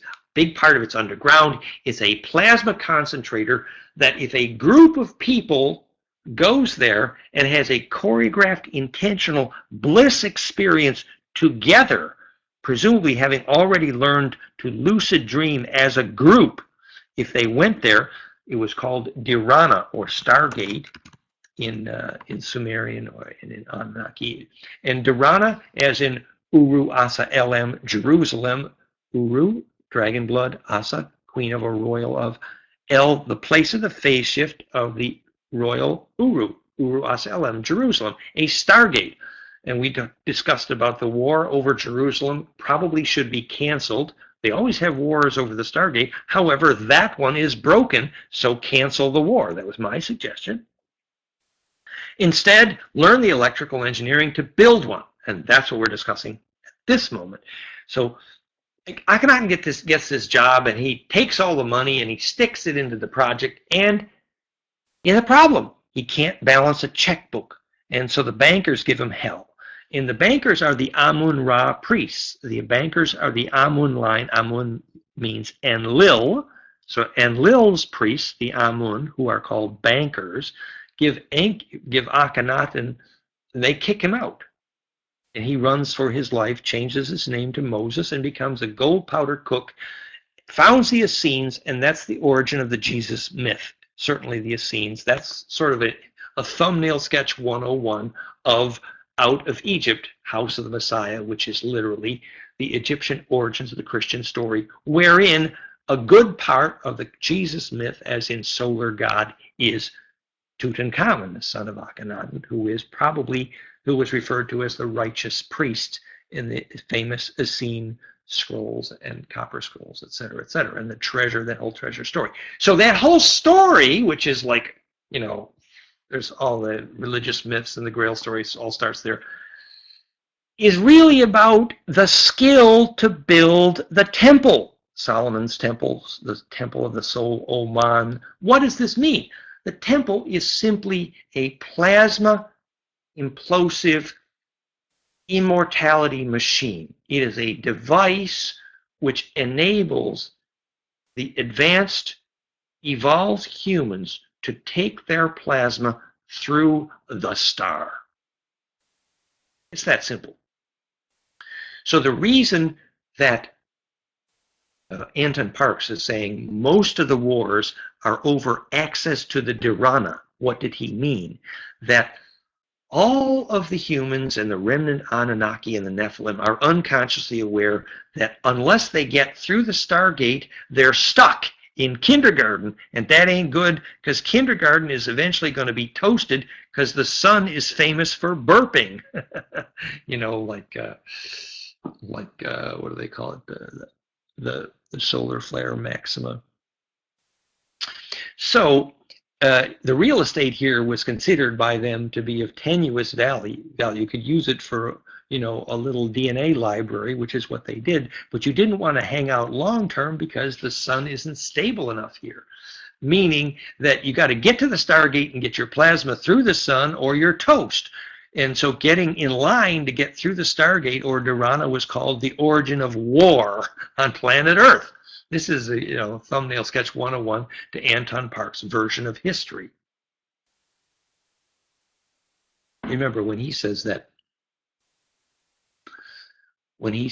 the dragons of Eden, I mean, he calls it the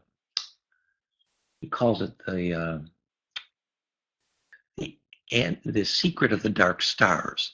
And he's saying the secret of the dark stars is the fact that our ancient real winged dragon blood ancestors, hint Seraphim, Ophanim, the ancient wise women, the real Reverend Mothers, that they actually inhabited the dark stars. Quite literally, they inhabited the black holes. What does that mean? That sounds way too far out and esoteric for most people. But that is the title of the book on the best history version of this that we probably have, Secret of the Dark Stars. And Anton Parks and I both had the same experience, years of intense Kundalini, and we woke up dreaming the life story of Enki. How come? I wrote my book on the history of Enki, goldenmean.info/Enki, before Zachariah Sitchin wrote his book on Enki, and just before Anton Parks wrote his book on Enki. Why is everybody writing books on Enki? Well, it's obvious, because that was a turning point in the genetic experiment. He was the master cloner, Nudie Wood. So Anton Parks, and to some extent myself, he downloads Enki's, I joke, I call it Enki's iPhone. Actually, it was his Gearku, which is otherwise known as his Silmarillion. These are the otherwise known as fire crystal in the Casey writings, otherwise known as Tuoi, so Tuoi stone. The ancient fire crystal. These are phase conjugate crystals like lithium niobate. We'll get the lithium niobate. Get the dilithium crystals right there, Captain. So he downloads Enki's iPhone, his plasma voice recorder, and he writes the books about Enki's history called Nudie Wood the Cloner. Why is everybody talking about Enki? Because this was a turning point in the collective plasma memory. It's not really about Enki. It's about surviving into immortal plasma clouds, which is literally the secret of the dark stars, the title of Anton Parks' book. So this is the high, more advanced plasma esoteric electric science of biologic architecture. What did a temple like Uru Asa LM Jerusalem do, Amenti Amarna, do to get a soul group inserted through their star? Essentially, think of it like this. You know, when a group of Sufis is doing their dervish turn, or the group of Gurdjieff's sacred gymnastic in the closing scenes from the movie Meetings with Remarkable Men, there is a plasma cocoon which can be steered and accelerated collectively, steering Mother Nature's silver seed to a new home in the sun. And so the function of temple was to create an environment where a soul group could do their bliss experience. And believe it or not, the Anunnaki had a name for Tantra. It was a very specific plasma communion of aura. Yeah, thank you. Like the Mevlana dervishes. Exactly. Thank you, Ian. So the ability to embed your plasma aura into a larger plasma tornado, and then like a Tantra experience or a collective bliss experience, was possible in a temple, a dharana or stargate. Like the Egyptian preparations for death, there's a certain sequence of preparations for bliss experience that get your aura coherent enough to be ready for star injection, which is, say, embedding literally as plasma in the heart of the sun. So the Egyptians were right. If Osiris didn't make it, the sun would die. What they meant by that was that the negentropy of the solar body is increased by the presence of the advanced humans, the advanced beings, the advanced uras. In the same way that we now know that the sun went to so much trouble to cook up DNA because stars need what DNA makes. Stars aren't stupid. They're not going to go to so much work to cook up genetic material without something adiabatic or reciprocal maintenance for that. Namely, remember 11 different times it was measured that when more than 1 million children sing the same song at the same time, the solar flares went, and got peaceful. It's been measured. It's real.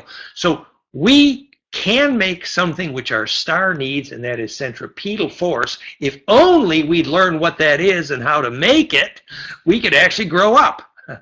That's the sort of a... And temple serves a function in that regard, because as a plasma cocoon, a bliss cocoon, or a soul accelerator, or an immortality machine, you know how it's been measured at the top of the pyramids, the voltage goes up and it creates this plasma squirt gun, and the plasma squirt gun is designed to be used at certain times and places to accelerate coherent living plasma.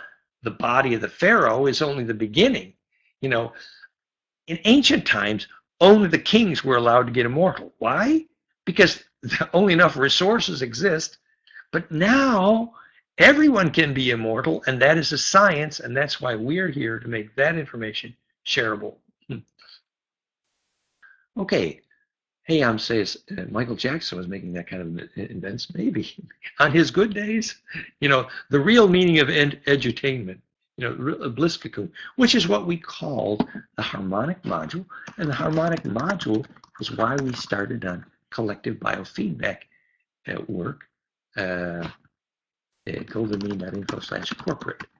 That if you get a group of people locked into phase called micro motion entrainment, the real physics of Kundalini, that embedding allows a group of people to begin to think and move as one, as a plasma body. That starts out as being corporate consensus process and teaching warring military generals not to fight.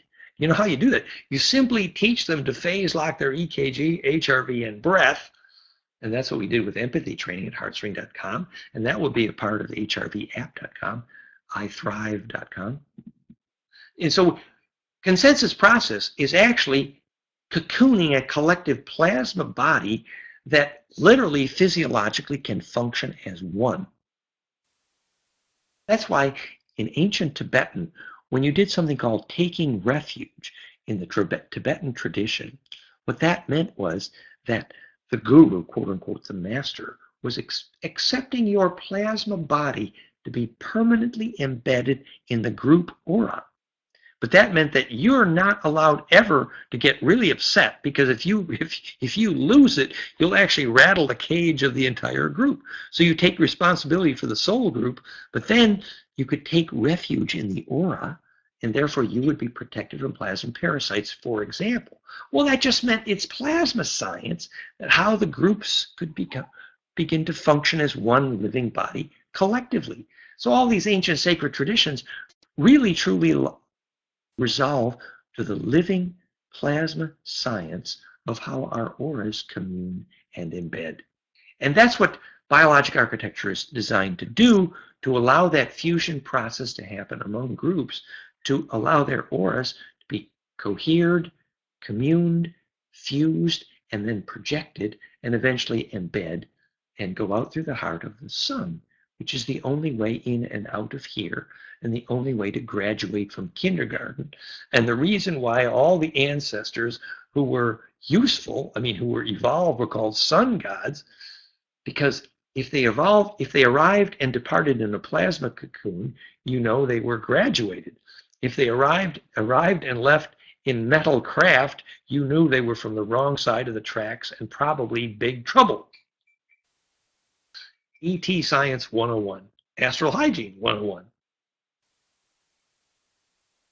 Okay, so now it is just after 10 p.m. here in South France, and I have carried on at great length, as usual, gotten all enthused and fired up, and I've tried to talk a little bit about the advanced plasma science and biologic architecture. And this is where we usually talk about questions. Any more questions or comments or thoughts or things you'd like us to chat more about? Hayam spoke about Michael Jackson making that kind of event. It's really true that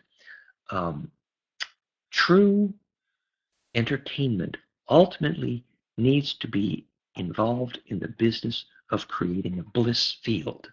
Truly. Here's a lesson for the owners of Walt Disney World. I tried to have a discussion with them. We were there studying the origins of animation based on fusion in optical physics, which is how you create animation by flipping the cards, And they were doing a laser show over a lake. And I was trying to explain to them what I remembered from my conversation with Bob Sawada and Bruce Lipton. Both Bruce Lipton and Bob had both started their careers as choreographers of laser shows. And one of the things they discovered was that doing laser shows was biologically addictive. Now, why do you suppose that's so? Because if you're doing a laser show, basically, the laserium is the most phase coherent environment you probably have experienced so far in your life. And if you're a little boy, you know that the most blissful experience up to that moment in your life is what you're addicted to. For example, a roller coaster. So whatever brought more attention into the present as a little boy is your addiction until you find the next most blissful experience. Well, doing laser shows is the most blissful experience that Bruce Lipton and Bob Sawada had had. So they were physiologically addicted to doing laser shows.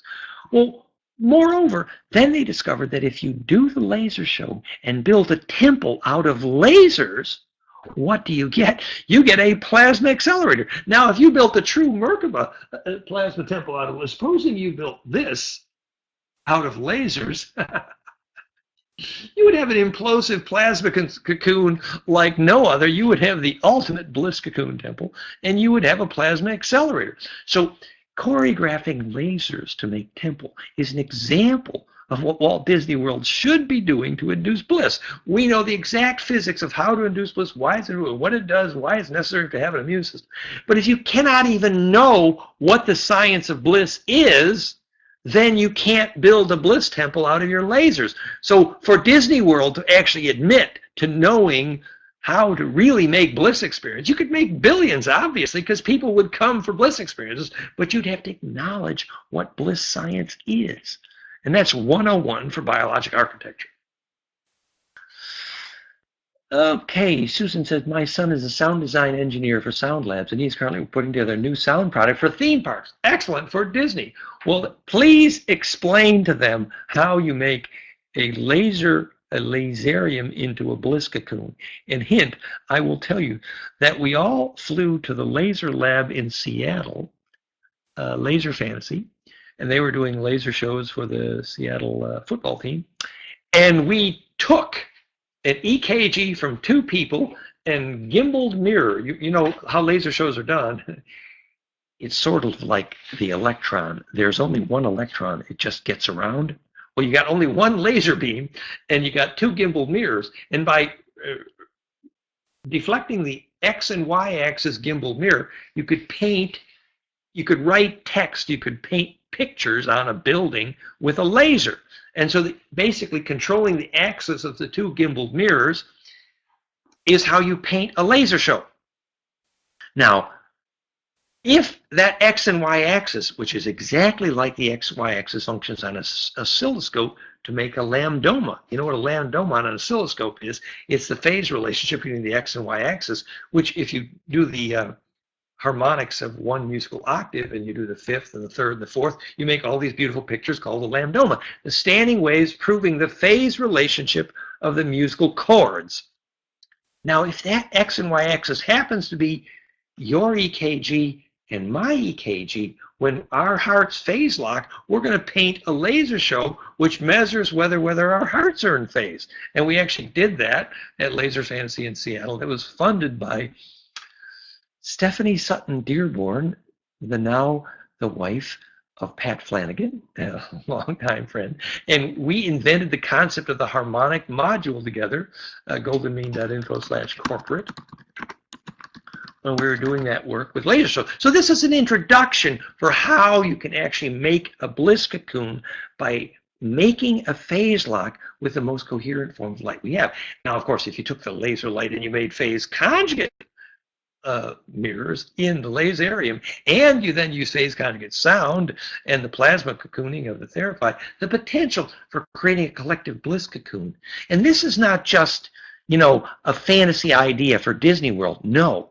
This is actually the physics of how it could be possible to allow the population of the planet Earth as a collective to take their children and their plasma memories out through the heart of the sun. And this kind of graduation process collectively for the humans of Earth is probably the only way we are going to survive, because the sun is going to burp, and we need to know how to create the centripetal force. And by the way, enough collective human centripetal force and the sun does not have to burp. A Carrington event is just another tornado that can be controlled by.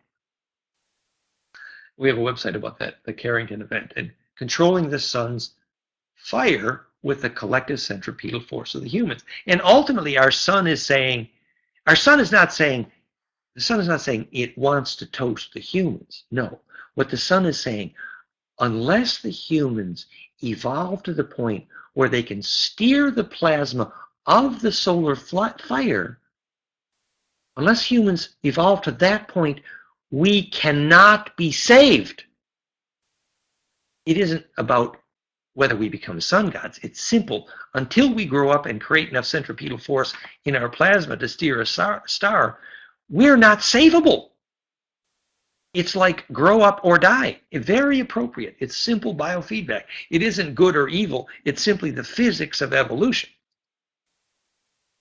Yes, Wayne says children are drawn to lasers like glue. I have to almost pull them away when I use my laser. Yes, because you see, emotionally, your emotional body gets phase locked into the coherent light of the laser. Now, if you made a phase conjugate laser array of, pine cones kissing noses and dodecastellations, suddenly you'd have the most amazing bliss temple on planet Earth. I mean, Disney World wouldn't hold a candle. It'd be so cool. But it starts with learning about the science of bliss 101, and until the planet Earth biologists learn what bliss is, They don't even know what Kundalini is yet. I mean, come on, let's get these kids educated. Okay. So now it's time for me to get off my soapbox and talk about any other questions. Oh, yes. Okay. So you were talking about shamanic courses with Sarah. Are these courses have a place? Yes. Actually, Sarah's course in advanced shamanic science is this coming Saturday evening, which will be 2 p.m. New York time this coming Saturday. 7arrows.net is the video of the last course with Sarah on the shamanic aspect of these things, and we'll have that conversation Saturday talking about the shamanic science. Remember, shamanic science resolves ultimately to a kind of plasma projection. If you ever watched the Castaneda tensegrity movement, where you bend over and you pull your aura from the earth like you're literally plucking a carrot, and then you take your aura up through your hands and you blow through your hands upward. What you're doing is practicing unplugging your aura and projecting it so that you can travel inside your plasma body. This is shamanic plasma projection 101. So shamanism is defined by plasma cocooning, and plasma science is shamanism 101. And this is Phil Callahan's work on the subject. The South American shaman healed the evil spirit in Phil Callahan's Fluke liquid crystal oscilloscope. The differential melting in the screen on his oscilloscope, as examined by the Fluke Technology Laboratory, disobeyed the laws of physics and could not happen. So the shaman who used the infrared coherence that Callahan measured for controlling plasma entities from their cigar smoke to selectively melt the inside of the screen of his Fluke liquid crystal oscilloscope was proof the shaman was more advanced than the designers of liquid crystal oscilloscopes. Yes, shamans are steering plasma around better than CERN or ITER, that's for sure. And Susan, your description of the array for the surround demo, Susan, all they need to add to that is the concept of phase conjugate acoustics, which we introduced there at that Implosion Sound article. So we should have a brainstorm with Jason Spencer there and talk about using phase conjugate acoustics to modulate collective bliss experience. Fabulous, fabulous. That could be. And our new brainwave biofeedback system, which is going to be the hardware for the new brainwave bliss biofeedback system, is going to be not Mind Media. It's the most sexy headset, Bluetooth wireless to your iPhone you're ever going to see. It's really cool, and you're going to see this soon in our iThrive department. Okay, well, Susan, great. So please do introduce us. We could have some fun talking about Bliss Temple. And Bliss Temple is a summary of tonight's conversation about advanced biologic architecture. And Wayne says, yes, prisons would not need walls and fences. Exactly. That's the point. That if you've ever seen Bliss transmute anger, just, prison science 101, I remember I was at a spiritual community in New England, USA, about 30 years ago called Another Place. And we were having a spiritual conference. I think I was teaching, I'm not sure. And there was one young boy who was extremely disruptive.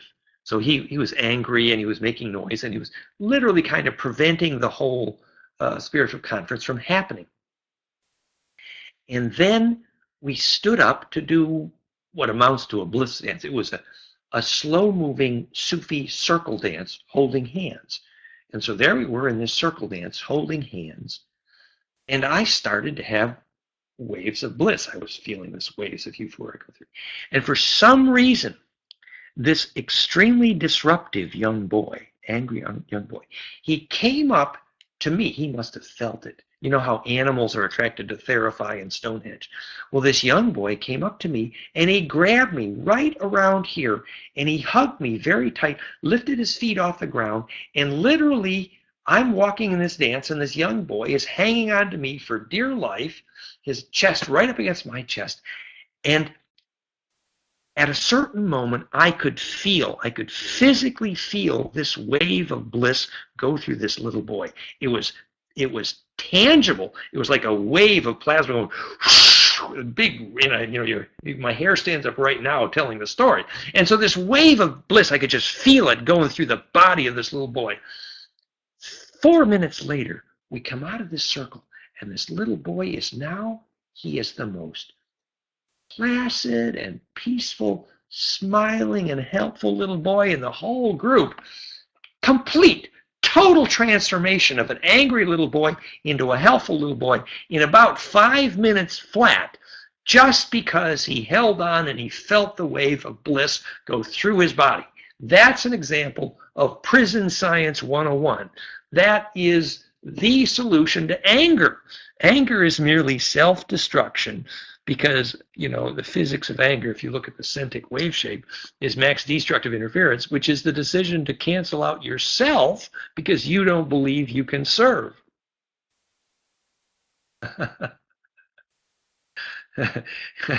Thomas is saying, I cannot let the dogs down with the Therapy when someone's in it because they want to jump up in their laps.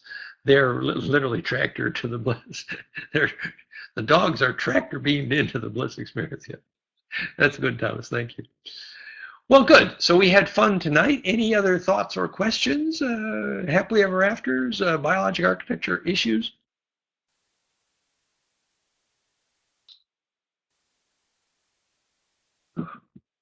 So we're suggesting that you share this curriculum and you invite the academics and the scientists to learn more about bioactivefield.com and what it is to build living biological centripetal field effects and how that allows us to then invent the science of architecture. Yeah, Wayne said the forest animals are coming into the house soon. Hang on. And Susan says he already has a zoo. Oh, that's great, Thomas. Well, it's been a wonderful class tonight. I thank everybody for coming. I guess I've carried on enough. This was a bit of a happily ever after in that we're really intuiting what a science of sacred space is and what biological architecture is intended for, to make a field centripetal and therefore inhabitable. Literally, incarnation is the ability to embed in centripetal fields. Kevin says, "Está todo bien, gracias, hasta próximo." Thank you. I'm sorry to, when we do Spanish conferences, I often understand the questions. And we have a lovely Spanish website, by the way, goldenmean.info/Spanish, and our Spanish group in Mexico City, Psychogeometry. Thank you, everybody. Thank you, blessings, and good night. Have sweet dreams. Take care. I look forward to seeing you Saturday with Sarah's conference on shamanism, and the next Sunday we'll have more on bioactive fields. Thank you, blessings, sweet dreams. Good night, all.